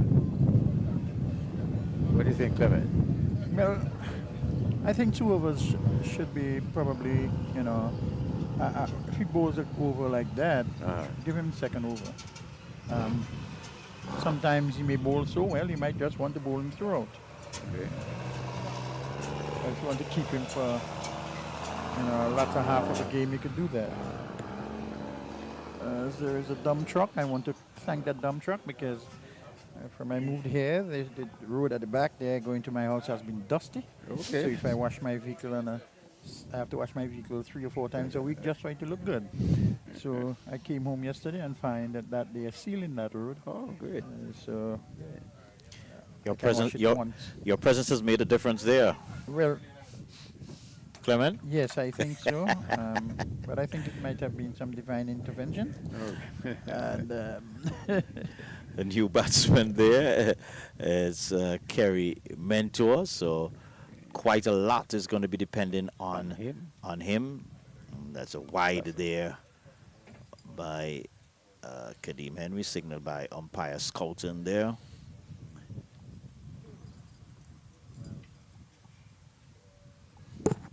Hilroy Andrew looking pretty good thus far at the wicket, 13. So over number 3 it is. Yes. Comes to a close. In pursuit of 160 for victory, Spartans, they are 15 for 2. Okay, the Spartans will have to try and stabilize things a bit here, not play any rash shots, but at the same time keep the 1s and the 2s picking over and dispatching the bad balls as they come. if they keep the 1 and the 2s coming, there are some overs that you're going to require the 4s and the 6s.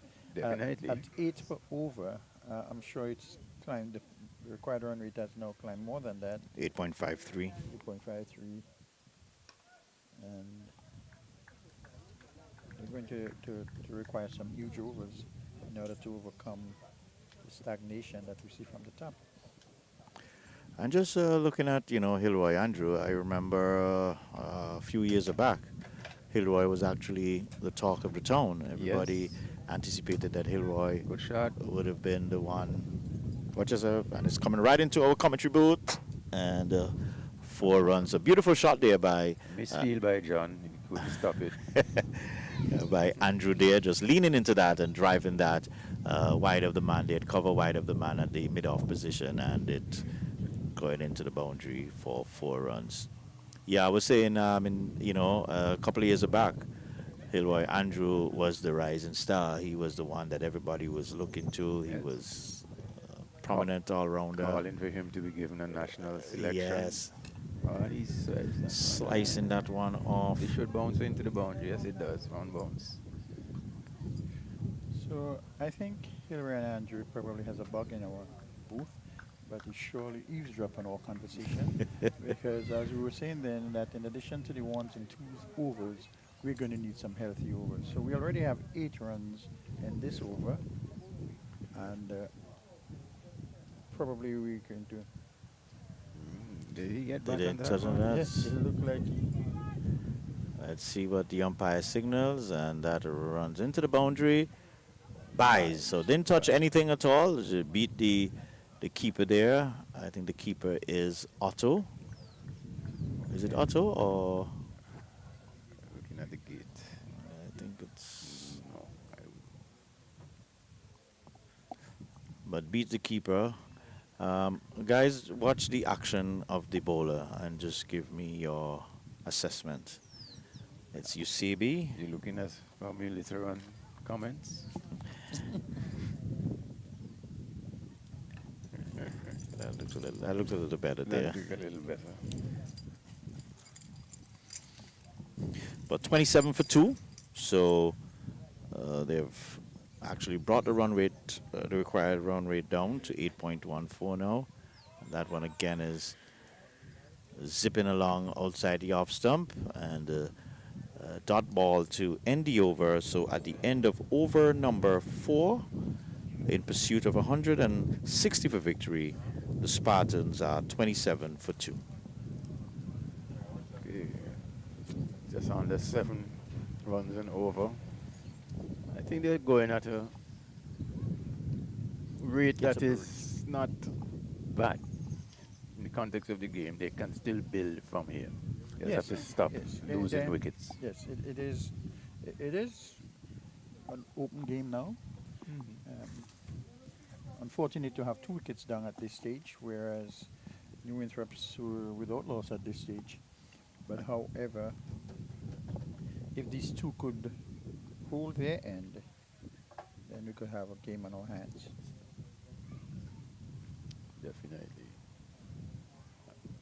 So And is not it a change of bowling? change of bowling again? So it looks like it's at this end it's going to be 1 in, 1 out. So this one is going to be Bartlett Henry. But Looks John, like. John, we have the man at your side there who we should question about these tactics about changing bowlers. So Changing bowlers. Don't know if it's a team strategy or the skipper has implemented it.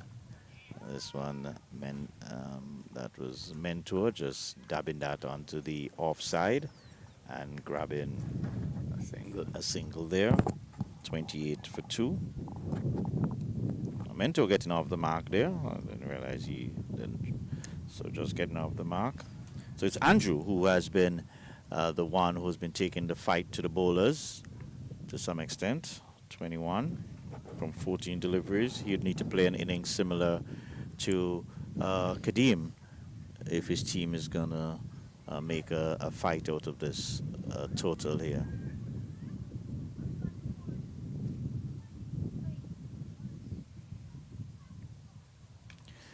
But Andrew ain't shy of his intent. As I say, 14 favors the brave, Still- and still- there he was down the wicket. We're still in the power play, so now is the time for him to play like that. Yes, the restriction in the field enables him to get away with these shots. You know, it must be interesting in the Andrew household when your younger brother comes and surpasses you by leaps and bounds. Yeah, it's an interesting. I would like to be the fly on the wall to see all the discussion in the house is, you know. Don't throw it away, Mr. Young. You see that now? In the distance out there, that appears to be American Airlines, having taken off from VC Bird International Airport Yes. in a northerly direction. Yep. Most likely moving to Miami.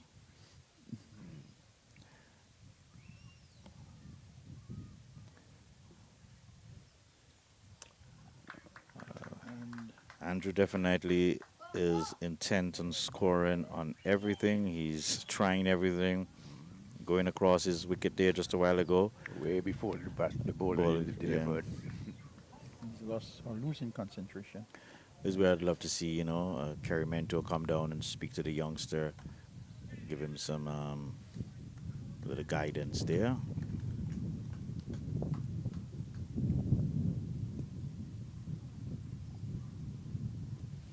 Singled it on the onside. The score crawls to what?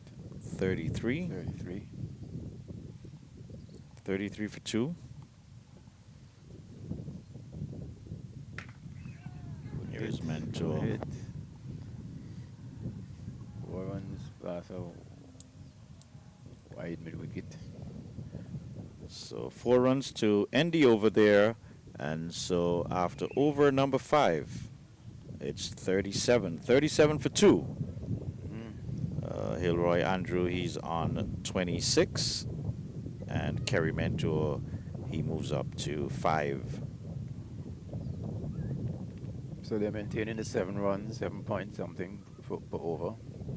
Yeah. That's over number 5. Well,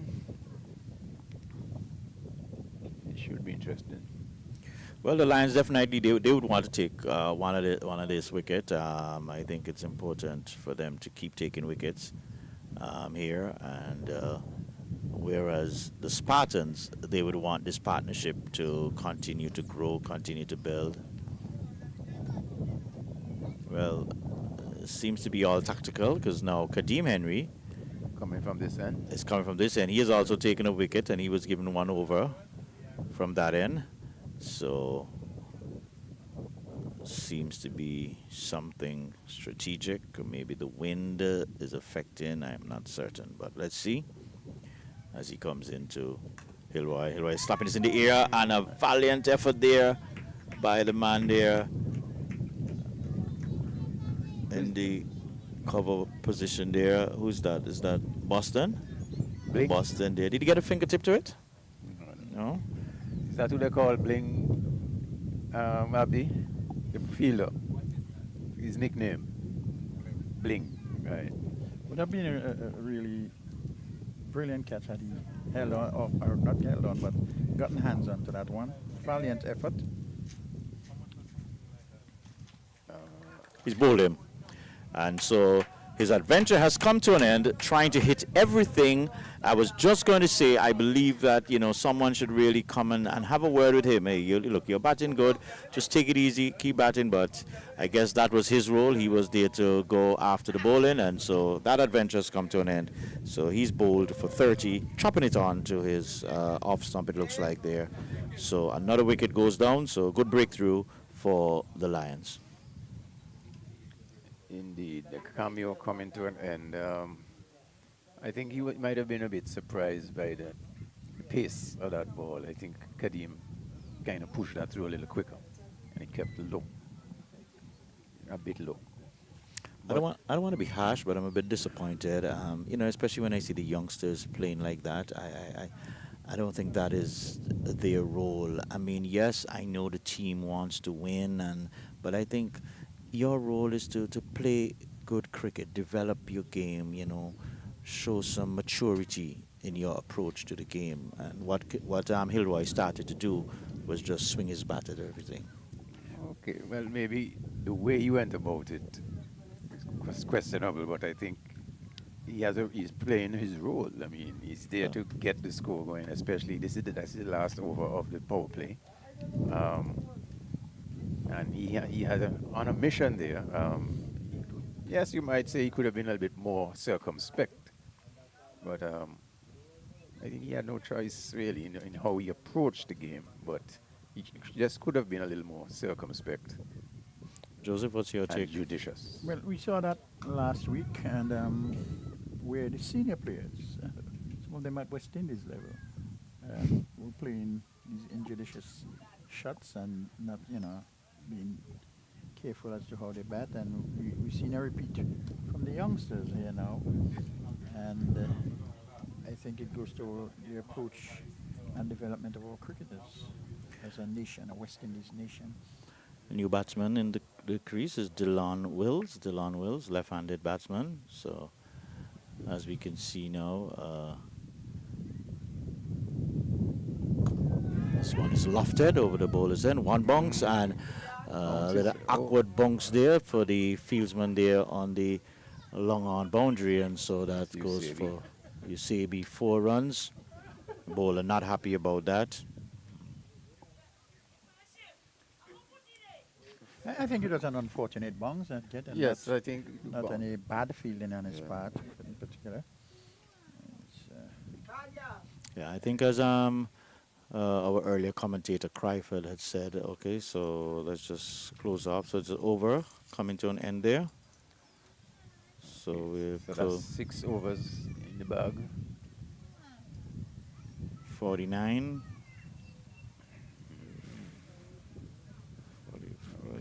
The umpire gives his signal, swinging his arm, circular motion.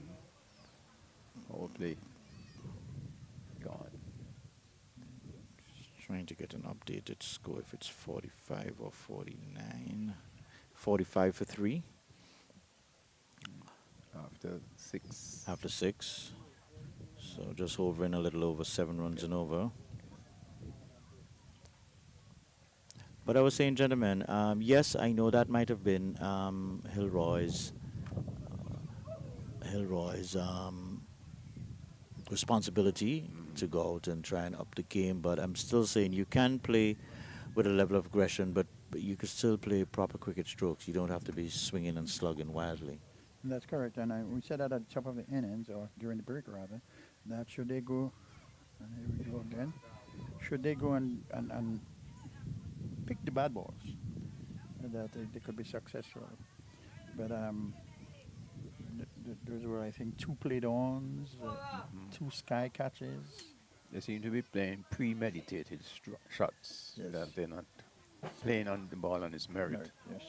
Yeah, because if we go back to Andrew's innings, when he started, he was playing cricket. He was playing some nice cricket strokes, and he was being effective. And I don't know what transpired, but then he started to get very ambitious, going across his wicket, going leg side of the delivery. I think when you're out there and you realize, okay, you're batting in an over and your first 4 balls are dots, you kind of panic might set in. Panic might be a strong word, but you intend, you say, well, you must get a 4 in these out of these last 2 balls. Must, and you just play injudicious and ill-advised strokes. Well, it's Wills in the wicket facing Bartlett. And that one is wide. That one is signaled. And it is signaled now by the wide. umpire.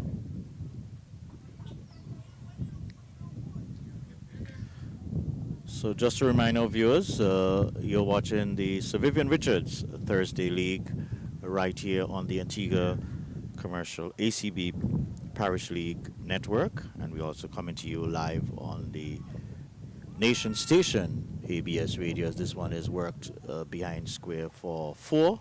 So 4 more runs to the score. So the 50 is up. 50 comes up for the Spartans, 50 for 3. Yeah, that was a delightful shot there. He just turned it off his hip, backward of square, and the ball raced to the boundary. A left-handed Gordon Greenwich just going on one leg. and just whipping it. Excuse me.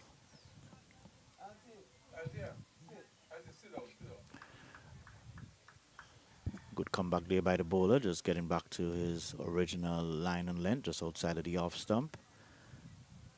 And Wills just watching that through to the keeper. Did he get bat on that? Umpire.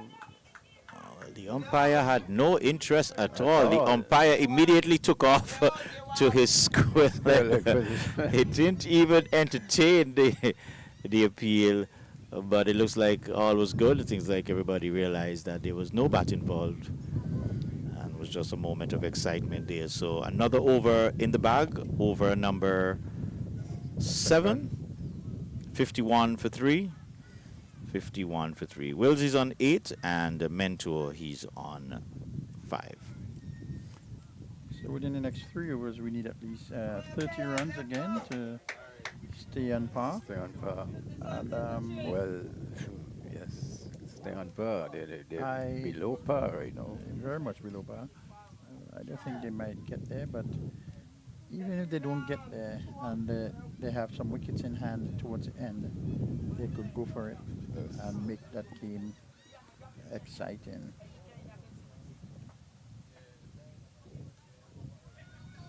Change of bowling again. So this is the opening bowler who bowled from the far From end the on northern Boston. So there's some difficulty for the spinners coming from that end. Here is Mentor cracking that out into the cover point region, and so single. That's the fifth. No, 52. 52.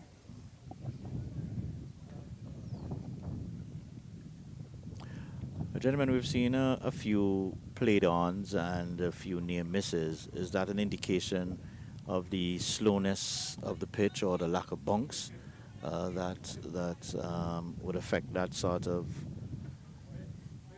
outcome?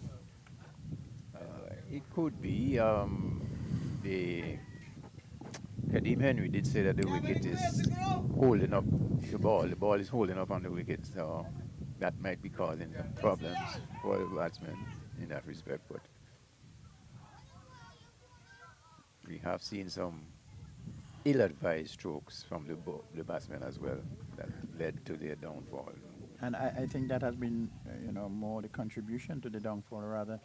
We have not Yes. seen any balls kept low No. or the wicket doing any devilish thing there. You've seen it continue to play through.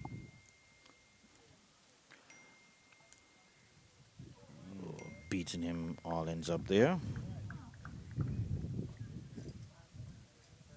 54 for 3. Over number 8.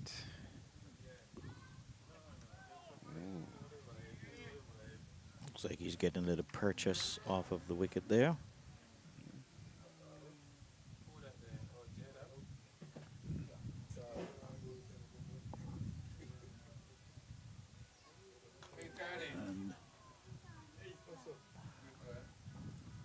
Will's not afraid to play strokes, has been very uppish, but so far has been very precise in landing into no man's land.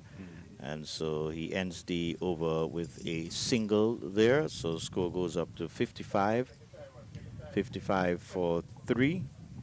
And so the run rate required is up to over 8.5, I think. So 55 for 3 from 8 overs.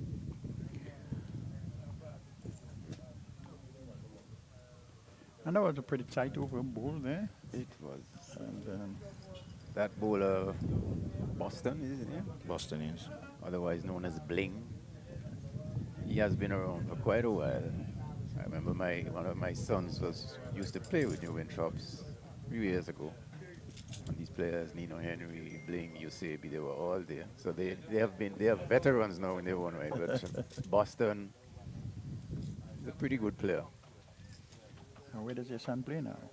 Oh, he doesn't. He has given that up. That up. Showed some promise, but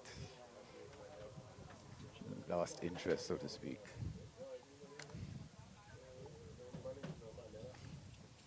The more you talk to people, the more you find out things. So I was wondering where your bias against New Winthorpes actually come from, and it is now clear.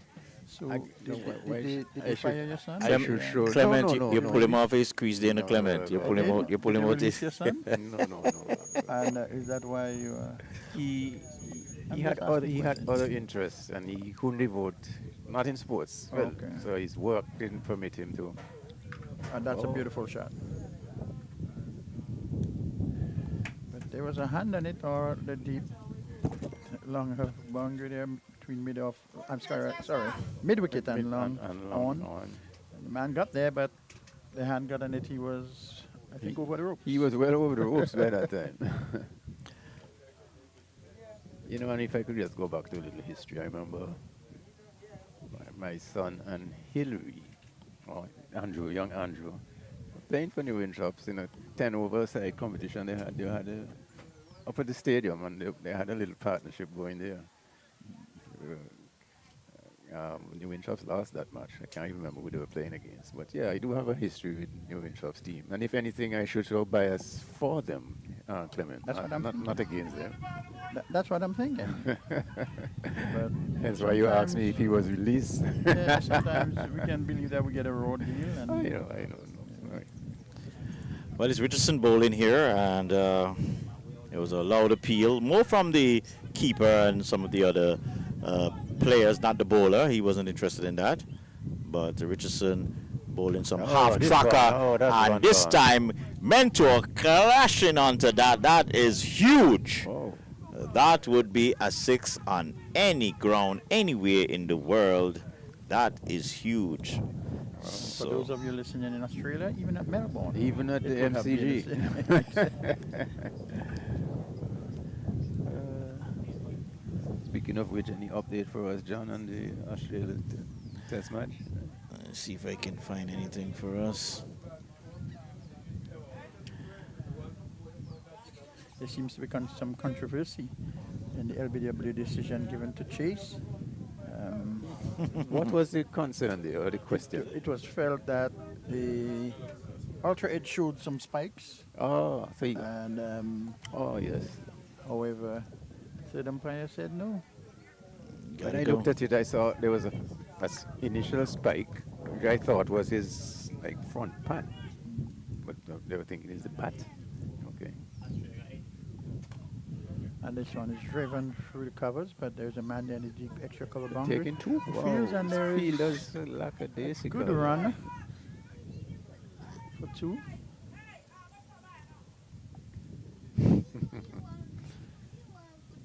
A spectator suggesting there that they're going to sub the fielder.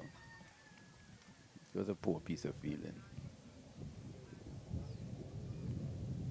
83 for 4, Australia. So in essence, 73 for 4. for 4. Half stopped in the covers, a single. And we have some comments here from Ian Bishop, Alzari Joseph, son of the soil. All right. I believe that this is my honest opinion, that I don't think we've seen the absolute best of him yet. I think he has much more than that his talent can give us in terms of when to control, when to attack. He has all the prerequisites. He can swing the ball, he can bowl upwards of 145 Ks and Okay. hit the deck hard. I still think his best is yet ahead of him. I must say that Ian Bishop has always been in Alzari's corner, so to speak. But I tend to disagree when he says that he can swing the ball. I don't see Alzari getting much swing. It's just fast and straight. He might have some variation in pace, but maybe I don't have as keen an eye as Bishop. Did he get any more wickets? He got the first wicket this afternoon. No, 1 wicket each for Seals, the 2 Joseph, and Graves. Okay. So an interesting contest here for the West Indies there. Good stop.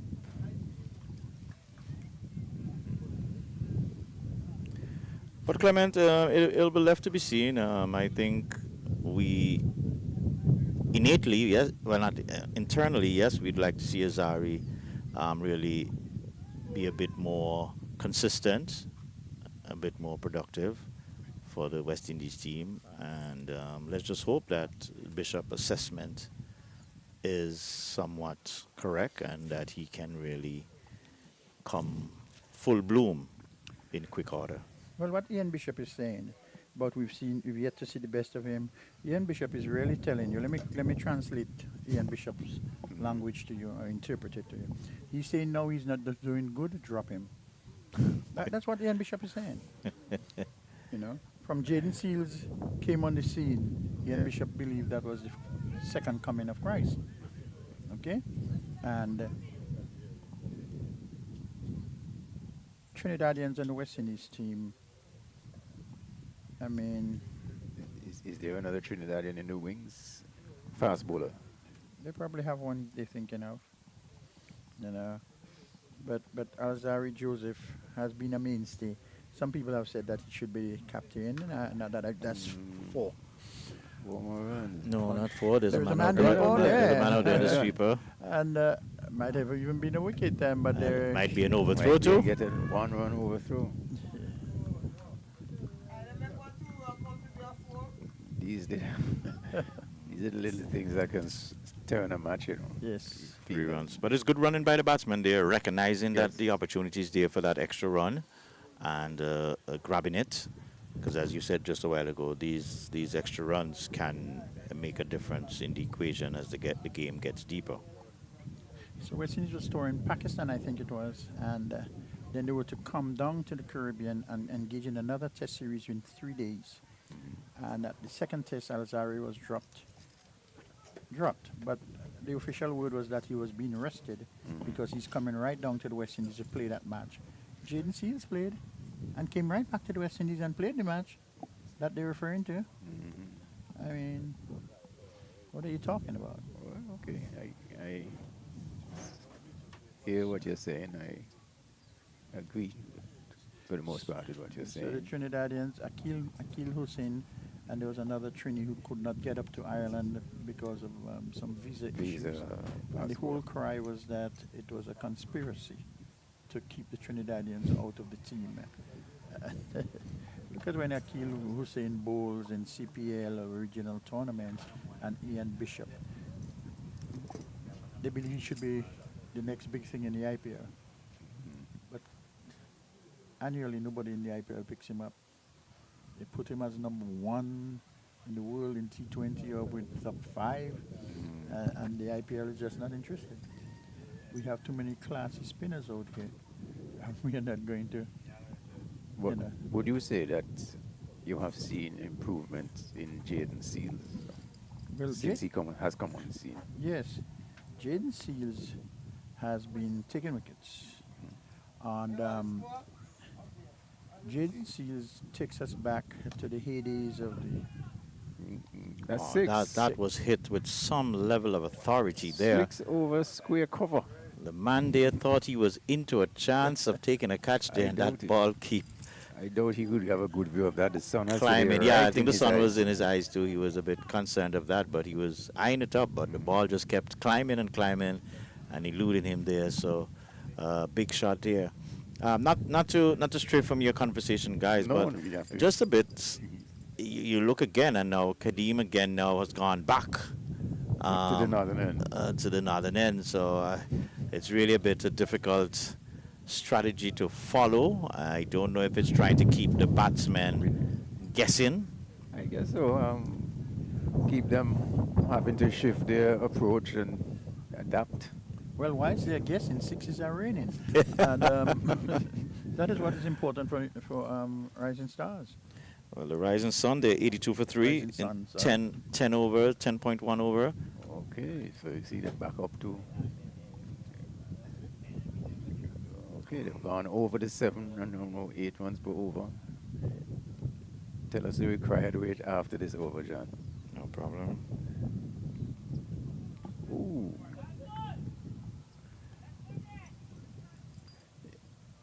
It's interesting, remember when Curtly Ambrose came on the scene? They were pushing another Trinidad. Tony Gray. Tony Gray. But listen to Curly Ambrose. He says that when he just came on the scene, somebody asked Malcolm Marshall about him. Malcolm Marshall says, The guy to really watch is Ian Bishop, you know. Bruce said he was like, I'll show you something. I showed him, yes. And, we had Ambrose as a bowling coach for the West Indies, and Phil Simmons came back as the coach. He fired Ambrose and took Roddy Estrick back. Roddy Estrick. And the thing is, you saw the improvements in the West Indies bowling, and generally during that tenure when Ambrose was there as a coach. I can remember when they first spoke of Viv Richards as a coach of the West Indies, they said he did not have a coaching certificate. Vivian Alexander Richards. Isaac Vivian Well, Alexander Richards. Not that I think that being a good player makes you a good coach, but It's certainly somebody of that caliber. And it's a matter of coach showing you what you could do better, how to approach it better, rather than, these guys didn't have coaches. They were just Naturally, yeah. talent. Okay, guys, at the end of over number 11, remember the target is 160. They're 83 for 3. So another 77 runs required from 9 deliveries. So from 9 overs. 77 from 9 overs. So that's... Thought you were trying to double it, Louis. I'm telling you. In the previous innings, when it was 3 overs, he said it was 32 overs, I'm telling you, I'm telling you. I think the score was 32 at the time. Yeah, the score was 32 at the time. So not surprised now that So they he need- has 9 deliveries left. They need a rate of Just about 9 nines and 81. 9. It's a little over 8.56 runs and over is required. Okay. Still gettable. 77 from 54 balls. So that looks like Asher Cornelius now coming into the attack. This one is peeling off of thick outside edge, but just going to the man there at a short third man position. This Cornelius bowling back of the arm stump. Let's have a look at him again.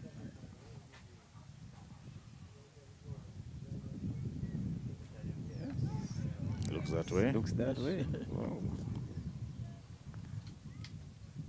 Pushing that out into the leg side. There's absolutely no one in front of the bat on the leg side for at least for Kerry, for Kerry Mentor, but the left-handed strike. Wills is in strike. So we're interested to know what the partnership here is. A nice little partnership between these two, stabilizing the innings a bit.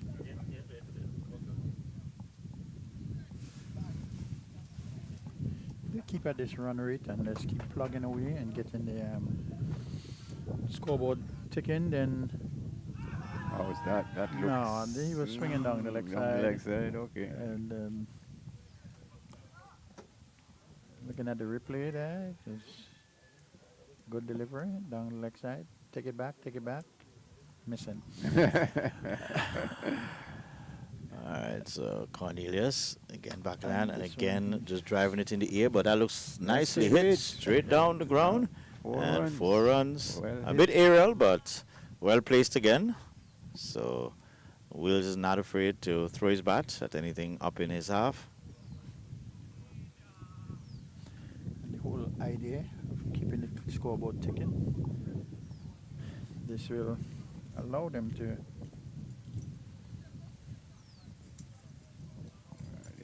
They keep this going at 8, 9 runs per over. Well,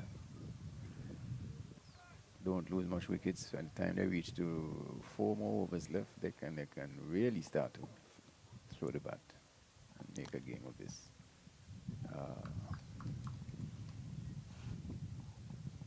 You see Coach Hughes is on the boundary rope, pacing.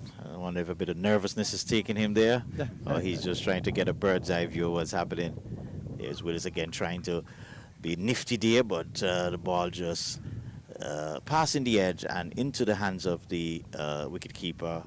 And so another over is completed. Over number 12 is in the bag. It's 88 for 3. 88 for 3. And Good game, guys. Yes, earlier wickets fell, but 88 for 3, just 3 wickets having gone down, still puts them in a balanced situation, so to speak, of getting there. So they're going at a rate of 7.3. A rate they have maintained throughout, but they're going to have to look now, I would think, to step it up. Well, strange. We haven't seen Nino Henry bowling. He doesn't bowl anymore. At one time, he was one of Antigua's premier fast bowlers. Yes. I think he made didn't he make the Leewards. Leewards team? Yeah, Yes, he made did. the Leewards Who's that? team. Nino Henry. But I haven't seen him on the ball as yet. So Bartlett Henry, he continues. So the score now, John, is 88. Required run rate is 9 runs, 72 from 48 deliveries. So pressure piling a bit on this one again, coming off of an outer edge. Mentor not getting into his stride fully. Single takes the score up to 89 for 3. Kerry Mentor moves up to 32. And Dylan Wills, he is on 19. Man being pushed back to the deep third man boundary. This one is short, he's tugging it, and the man there at the mid wicket making a half. Does it have the legs to go? Yeah, just in there. Yes, 4 runs. Just reach, so he was pulling it there, just out of the reach of Greg Skeppel. Maybe 20 years back, maybe Greg would say, "Hey, I would have swallowed that up like a big snapper fish," but that went into the boundary for 4 runs. So 93. They'll need a couple lusty blow to bring this run rate down. To bring the required run rate down. Yeah, they bring the required run rate down. And Oh, that this was one a is cracking cracked. shot. Offside. Backward of square and the offside. What a 4 classy runs. shot. That looked pretty. One of the things we've seen today, gentlemen, the bowlers, when they err on one side, they then come back and they overcompensate And the other side. on the other side. We saw it in the Similar result. Yeah. The result is the same. We saw that with Kadeem. We saw that with earlier with Andrew, and now here with Will. So good over thus far for the Spartans. Spartans. 90. 97 for 3. Required run rate down 8.4.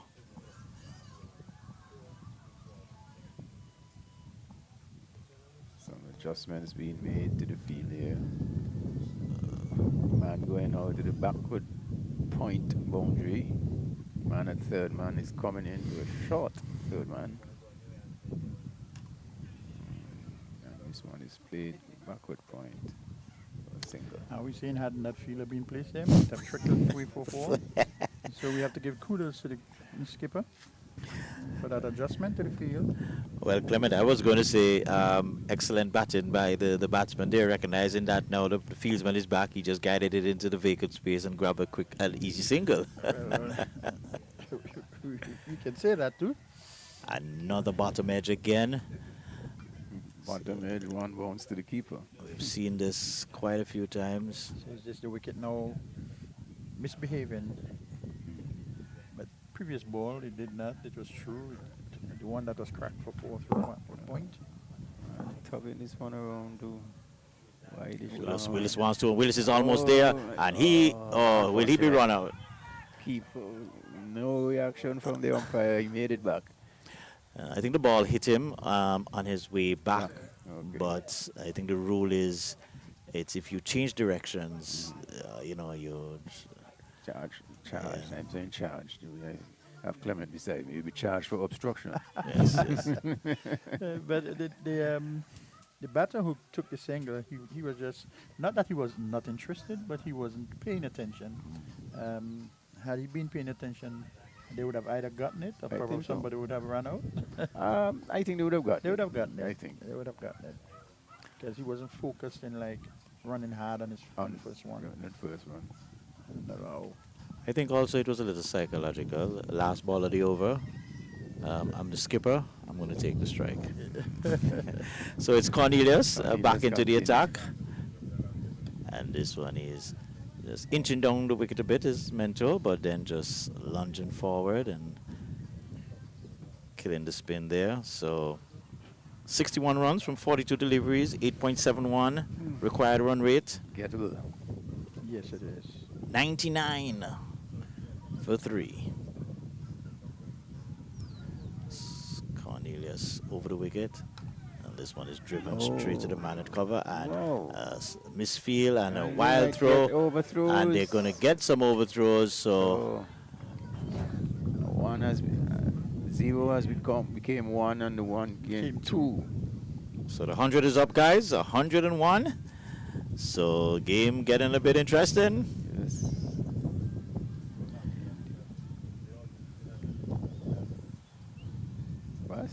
Must be a More wide. runs, more runs. They started off badly, having lost the first wicket in the first over, and then 2 quick wickets thereafter. But I think what we have seen is a tremendous recovery by these two. And not only have they stabilized, they've kept the scoreboard ticking. And good delivery, up to the task.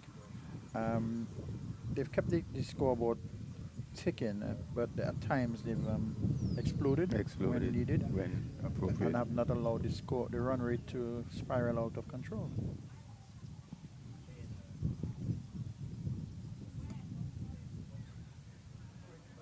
I don't think this is what the doctor ordered, but had he played a rush shot, we'd have been criticizing him. most definitely. Well, I would have. And I think the team needs Kerry Mentor there at the end. They need him. If they're going to come over the top, they would need Kerry Mentor there at the end. And That ball was short. short Strong out delivery, the square. straight to the man down there at the backward square boundary. And only a single. 103 for 3. Very 14th over. I think Cornelius, the bowler, I'm kind of impressed with him. He's showing some good control, relatively. Oh, as I speak. Safely hit. One bounce to the man there. Mid-wicket boundary moving to his left. And only a single. So the end of over number, is it 14? 14, yes. 104 for 3. Wills moves up to 29, and Mentor, he's on 36. And so very good partnership by these two, but they're going to need to turn it on a bit.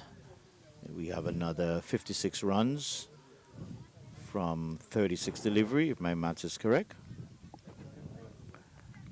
That sounds about right. So required run rate now is 9.33. So they'll have to find a bowler to decide this is going to be who they're going to target. So who's the new bowler coming in there? We have another bowler. Usabi now switches in. Outside the off stump. And well, one thing, gentlemen, the skipper, he has been interchanging his bowlers end to end. I mean, he's not afraid to. The bowlers can't get rid of him, it looks like.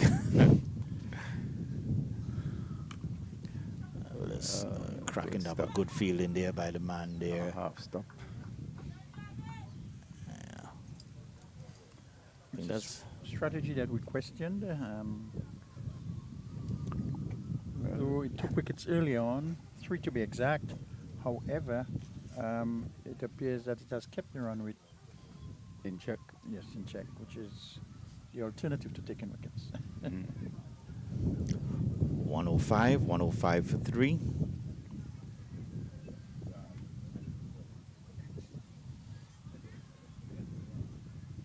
Usabi to Mentor, and this one is pushed through on his pad, and he's just Pushing it into the onside. 106. So the bowler kind of pushing it through, not giving it any flight, not allowing the batsman to get under the delivery.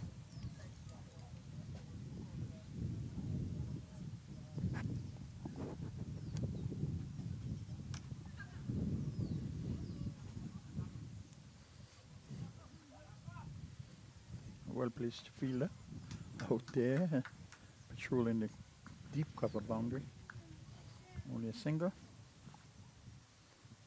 And goes on to 107 it is. Yep. For 3. This is a good over so far for the Winthorpes.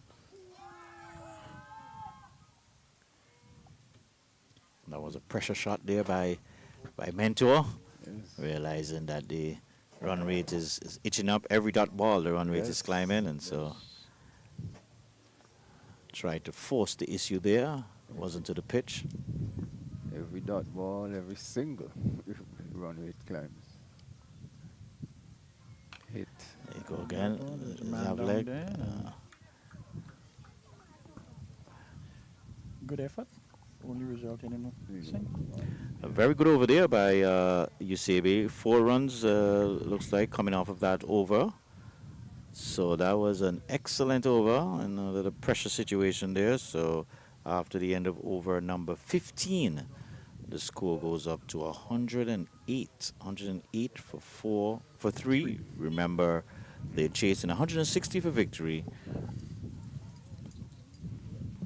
They need 52 Of some in 5 overs. 52 from 30. Kerry Mentor is on 38. He has hit 3 sixes, and Dylan Wills, he's on 31, hitting 5 boundaries. So they're definitely going to have to make a push now. Required weight is 10.4. 4. 10. Well, do or die time. So it's Cornelius again. Continue. And this one is Well, that's a great start for the Rising Sun. 6 runs. 6 runs. 6 well-needed runs. So as we're looking at the needed to step it up, I don't think I've seen anyone, probably I missed it, come from the dugout to alert them. Them was the required. they're probably doing some their own internal mathematical calculations. Oh, And yes, this one is a another big chance. hit. No, that's a big one again. 6 more straight back over the bowler's head.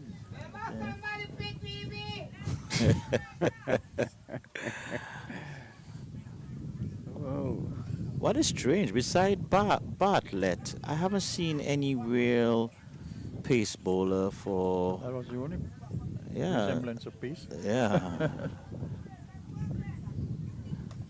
It's good bowling there by Henry, pulling back the come on. by Cornelius. They're pulling back the length a bit, but Mentor just hitting that down to a vacant mid-on position, getting a single. So Kerry Mentor, 50 runs on the board Well played. for Kerry Mentor. So good captain innings there.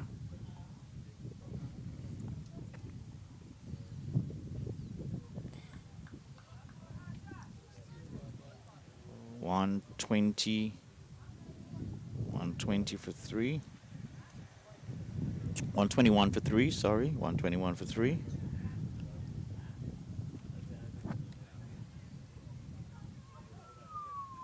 Good run in there again by the 2 batsmen there. Just pushing that into the offside. 122 now. With soft hands and getting a single there. 122 for 3. Last ball of this over.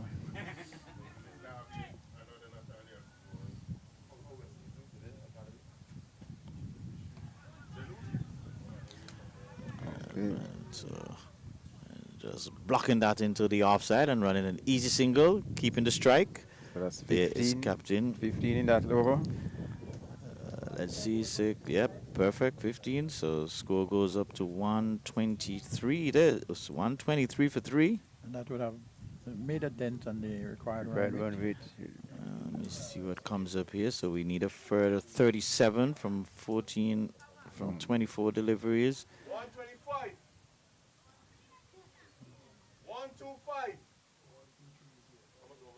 So 3. Overs. 3 or 4 overs. 4 overs left. Four- 24 deliveries. 4 left.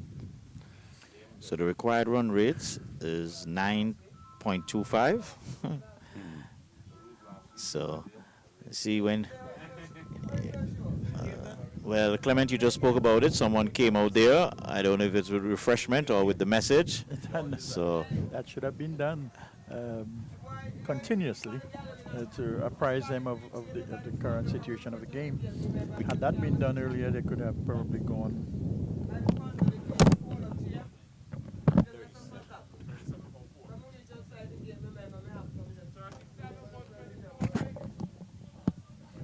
And 2 batsmen who are set, and that could be easy work for them. Well, they're set, but as they say, one ball takes a wicket. Yes. what I like with this partnership, when Willis came in, Wills played quite aggressive. He didn't let any pressure go on to Kerry in the initial stage. He took all the pressure. He tried to put the pace, and so Kerry was able to play himself in now. And now we see Kerry really exploding into his form. His Oh, mentor good again, hit. walloping that. That's Did that hit go? all Did the that way. go all the way? 4 signaled by the 4. umpire. Moving down the wicket, bowler trying to hold it back, ended up being a full toss. And Bartlett Henry getting a rough welcome to his last over here. So let's see what adjustment he's going to make. Any adjustment in the field? Well, we see the fieldsmen coming around a bit more in front of square. Oh my, this is... Mentor would have felt he missed out there. Definitely. Did he play too early? Way early. That there was no one back down here. absolutely no one. He just had to elude the man here at a short third fine leg. And this one is cracked. Square of the wicket. Offside. 4 more. A shot of authority here. And so it looks like the Spartans are motoring on. Gentlemen? Spartans fighting as the sun setting to our west, in the west there. The rising sun is rising to the occasion. Quite the opposite. The sun is setting, literally, and the rising sun, they're rising. So it's 131, is it? No, probably. I believe Henry has to be injured. I can't see all of this is happening and Nino is not bowling. I was just going to comment on that, John, and we have to have a word with either Henry himself or Coach Abdi.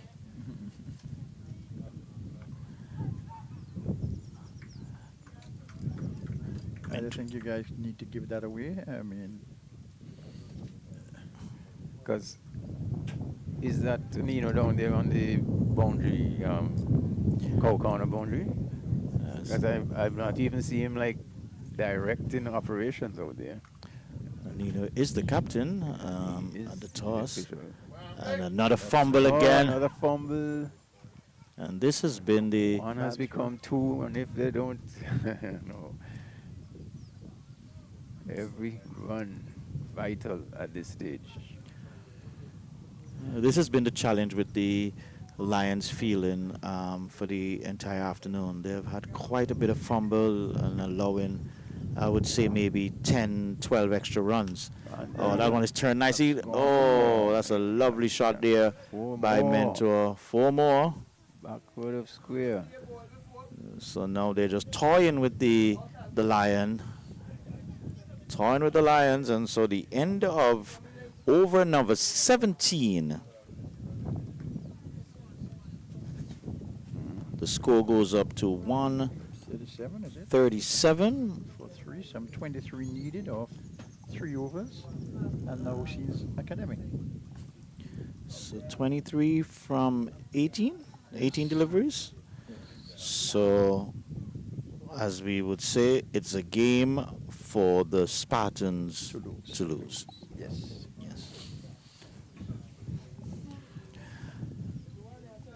And it is a game that we were trying to assess it at the beginning, and we were giving our advice, which was probably taken on board.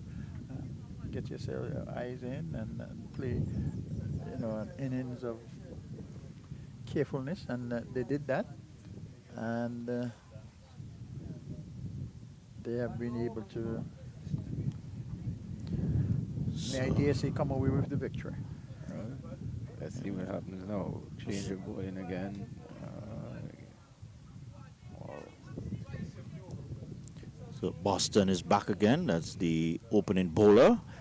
And he is back from the village end. I would have to call this end here, the southern end. Okay. 138.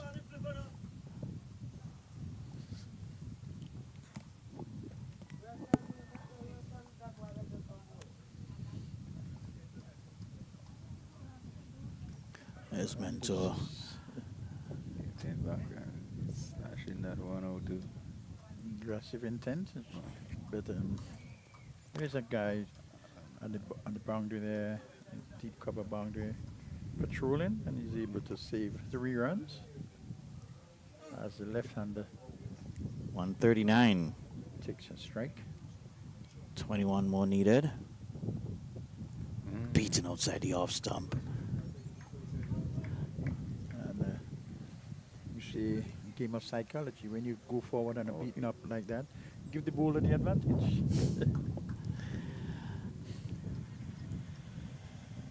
Hop and a skip.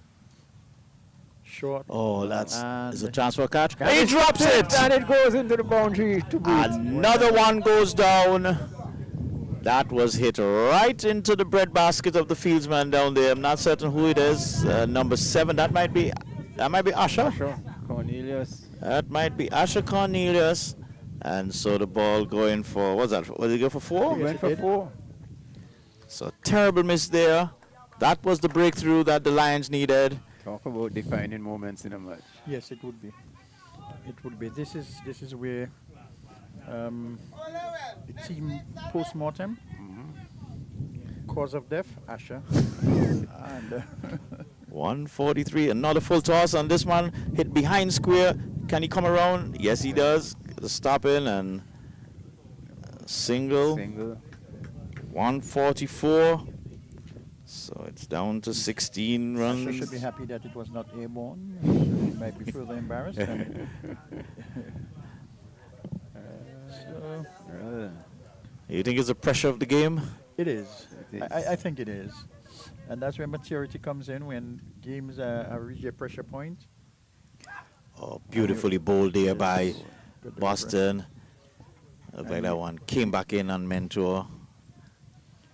When these pressure points come and you're able to deal with them maturely and successfully, you know that you have arrived. This is my son, in whom I'm well pleased. We'll see what happens. So, gentlemen, 18 overs in the bag. Yes. 144 for 3. So 16 required. So we actually, this is a 100-run partnership. The last wicket fell at 41. So excellent partnership here between these two. Yes, indeed. Excellent, excellent. So let's see. 2 overs to go, 16 runs to get. Mentor, it's 8 runs and over. That's what it is. Yes, That's what it exactly. started at, and That's what it said. Yes, yes. And As it was in the beginning, so shall it be in the end. For Keith Douglas, now Tanti Merle is in the oval, and all he's saying is the parasol. Up Up and down. and down. Up and down. Okay, so it looks like Kadeem Phillip. Yes. Kadeem Henry. Kadeem I said Henry, Kadeem sorry. Phillip. Kadeem Henry. Kadeem Henry will be bowling to Wills, who has really played an excellent hand here for his team, and a half-hearted appeal. So let's see now. There's a third man, a man on short point, cover, a man on the cover boundary, 16 off 11. and another appeal, but just in the moment. So 2 dot balls. 2 dot balls. 16 off 10. The countdown is on.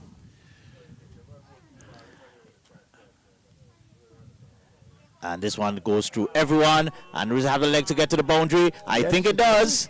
Yes, so a terrible miss there by the keeper. It's buys. 4 buys. So Off 9. a terrible miss there. So that's 4 welcome runs by the Spartans. 148. 148. 12 off 9, ladies and gentlemen, and it has that one boundary has sort of balanced it, hasn't it? Yes, put back the pressure on the Lions there.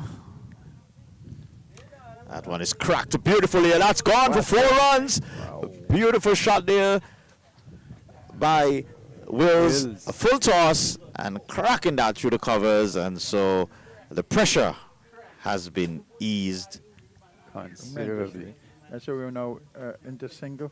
Single digits, 152. We need 8 off. 8 from 8. So it all the 8. We started Yes. at 8 runs and over. And, No. 8 from 8. So wonderful, wonderful hand here being played by Wills. He's on 42. Can he get to his half century here? This one is not really short, but he went back and he tugged it onto the onside. A single. And we're going down 7 from 7. 7 from 7. No, guys, Sounds good. your cricket is so unique, so funny. That the first 2 balls, good. The third delivery, a bye, 4 buys, and then just opened the game. So, Mento on strike. What will he do? Will he try to finish it up with a big hit? And he's going for a wild swing outside the off stump and coming up with air. So, gentlemen, it's all set. 153 53. 7 off 6. from 19 overs. So 7 runs needed. 7 runs needed In the last from over. 6 From deliveries. 6 deliveries. Where's your money on, Clement? It's simple. It's an Is that arm? Arm? one of those teams. We don't need to ask Colin where his money is at. we, Well, I mix with it. we know he's a rising star. No. You see, as I told you, it's mixed. He's a rising star. My and son used to play here at New Right. Winthrop. But you came here telling me about you go for the underdog. Yes, I like you. Right. And that was a brilliant excuse. But at that time, I had not known about the issue with your son being released by the team. So who's going to get this final over now? No, that's Is that Asher? no. Oh, Ian Usabi. So it's Usabi. Usabi. He's coming into Wills. Oh, That's a wide there and probably a miss stumping. Definitely wide. And it's a bye Just a signal bye. by the Signal umpire. bye. It was well controlled, looking at the batsman, charging him, and he just dropped it a tad wide Yes. and expected the wicketkeeper to finish it for him. Yeah, that's Otto there behind the stump. That was a missed opportunity there. And so 6 from 5, but the dangerous Kerry Mentor is there. Can finish it with 1 strike. CB over the wicket. That is crunched solid down the ground. And they're going to go for 2, will they? No, they change mind. So, Well done by the fielder. Collecting and releasing the ball. well, guys, Clement, you asked me a question at the start there of the innings. What would I expect? And I said I want to see this game come down to the wire, to the last over. Got your Good wish. cricket. I trust your judgment, John. The other guy, I am not too sure. I rely on his words.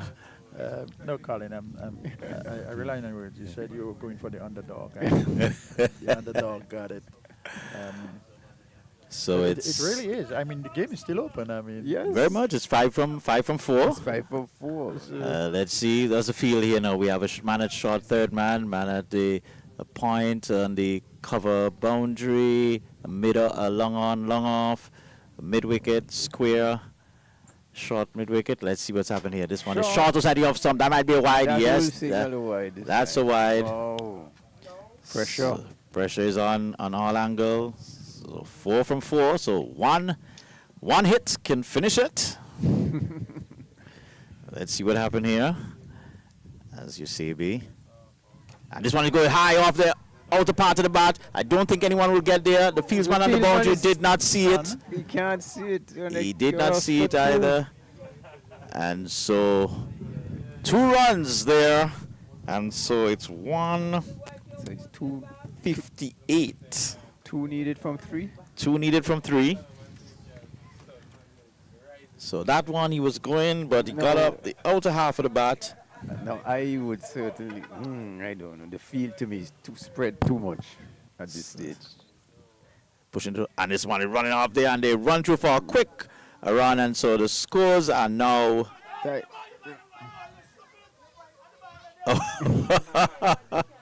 Oh boy, there was. I thought it was meant to be a joke, but actually was in that suicidal run. Well, Mentor was hollering at him, so it's obvious that he wanted him to come for that second run. And the fielders are out, late. The tactics are questionable here by the fielding side. well, they're now listening to you. They're bringing them in, and But that should have been done before, I think. so the score is 159. So the scores are all leveled now. 159. We have 2 deliveries to go. 2 legal deliveries. What happened is we have a tie. Do we have a super over? There should be. As famously said in that tie test, Australia back in the 60s, and so was told Westall, don't bowl a wide, don't bowl a no ball. There's There's gamesmanship going on here. bluff by Usabi trying to see if Mentor was going to let his card out of the bag there, but Mentor just stood still, a veteran as he is. Looking at the field, they have blocked a lot of the singles, but once you lift it over any field ahead, And Mentor just pushes it there in the gap. And he's out. He's out. So run out there. 1 delivery to go. 1 delivery, and more important now, it's the new batsman that's going to be on strike, not Kerry Mentor. Yes, So a change of rule, which I don't like, but it's not a change of rule there. No, he got run out on that end. So Mentor, there's no way Mentor could go back that way. No, remember if it was a catch and you cross, it's not a catch to run out. Yes, I stand corrected. Yes, sorry. Well, Clement, am I supposed to really believe what I just saw? seeing is believing. You'd like to see the replay, sir? The replay there, because there are 2 balls. The scores are already tied, so you cannot lose. Why? The run was not The there. run was definitely not on. It was on. But it was a premeditated. on? It was premeditated. It wasn't on, but it was premeditated. I'm going to push it, and we're going to run. That was just the game plan, obviously. The premeditation is what makes manslaughter murder. You have the intention to commit that. Our director of public prosecution is laying out the law for us. I mean, these guys should be charged. All right, so let's see what we have here now. So there's a new batsman there at the crease. Let's see if we can identify him as quickly as possible. He has no helmet, so he is coming for his business. Let's see who it's going to be. Is that tongue, no?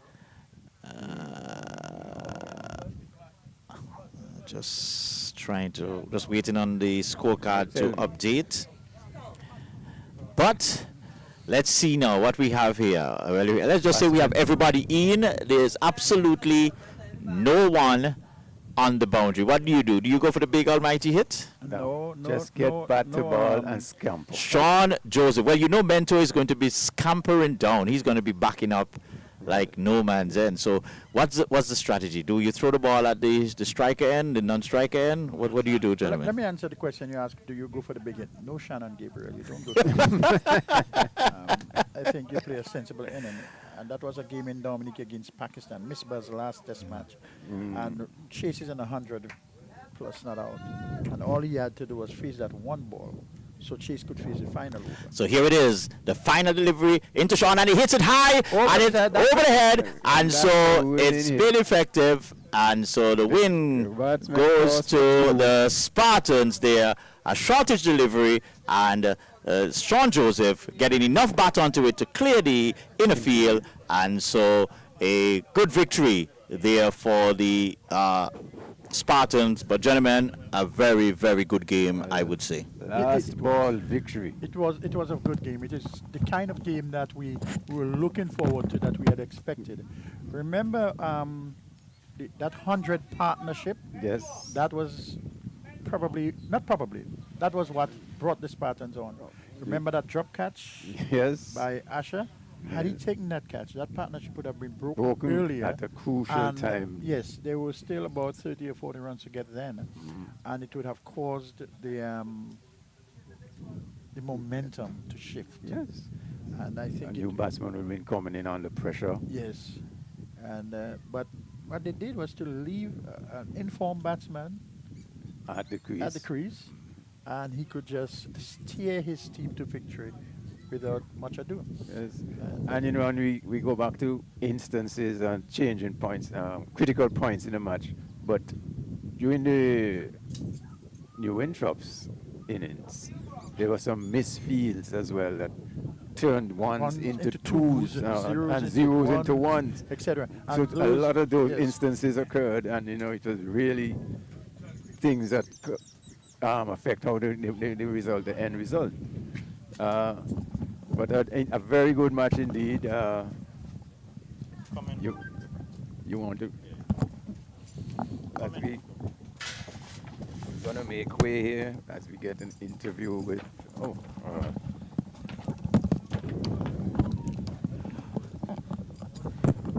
All right, congratulations to you, Kerry, and your team. Good victory. Yeah, very good victory, welcome victory.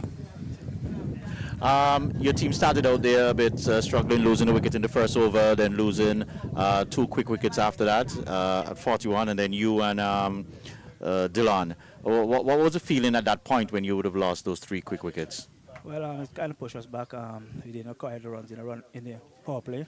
We lost 2 wickets, so we had to pick back. But I was still playing positive. We have a long battle lineup, so I was keeping the gas, putting the foot on the pedal. I noticed Wills, when Wills came in, he was very aggressive. He tried to keep a little of the momentum going. How did that help you into terms of you settling into your innings? Well, we were kind of playing match-up, bowlers to batters, leg spinner to him and the off spinner to me, and we were trying to rotate and just not trying to play much dot balls. All right, so Kerry, at the start, 160, you felt it was going to come down to this, or you felt you guys should have picked this up a bit quicker? Well, to be honest, I was looking at 200. So when we pegged them back to 160, we say, yeah, we had a chance. As I said, the batting order on the pitch is not that bad, just slow, 2 pace, but we back ourselves. Yeah, speaking about the pitch, because we noticed quite a bit of on the edge, bottom edge shots there. Would you attribute that to the pitch, or was just sometimes the batsman being a little bit overzealous? Yeah, the pitch. Sometimes tried to play too hard, but the pitch was a bit slow, 2 pace, so that contributed to the on the edges.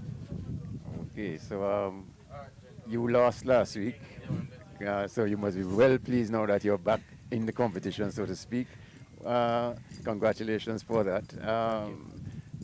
Did you today lose hope, so to speak, or you always thought you were in with a chance? Well, I was thinking I was in with a chance. I spoke to some players from last week. Some players in today that was playing last week. So I strengthened the bowling and the batting also. So I was pretty confident coming over, knowing New Winthorpes always have a good wicket also. So I have to play good cricket and everything will be fine. As we look to wrap up there quickly, because one of the questions we were asking, the toss, what made you decide to put the Lions in? It looked like it was a big mistake. To be honest with you, when I first came, it looked hard, it looked good, but when I walk around the pitch with experience, I match with my spikes and I feel a little moist in there. So, and I see the ridges, so I changed my mind and bowl. But when we start bowling, the guys were saying, pitch is good. Made a mistake, but I say, I have to live with the decision, I'm back myself. All right, well, Kerry, we want to congratulate you and your team. We have to look to wrap up, and so we want to wish you and your team all the best going forward in the competition. Thank you. All right. So, Colin, a good game, and as we look to wrap up this segment, we want to congratulate the Spartans, but we also want to give credit to the Lions. They played a good game. Played a good game. A decent game, bringing it down to the wire, and you couldn't ask for anything more in a cricket game. Yes, and as we were saying, it's these crucial lapses, the drop catch there by Asher, and misfield here and there.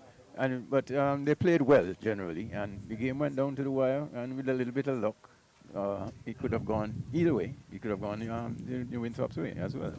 But good game.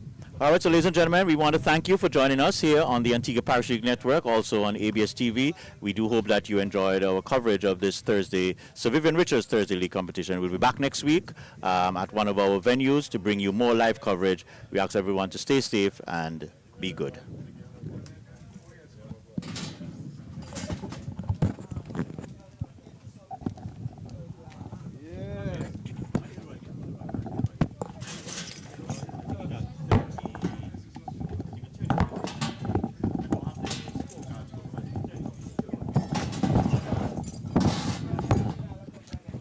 Thirty, Metro, 30, 30,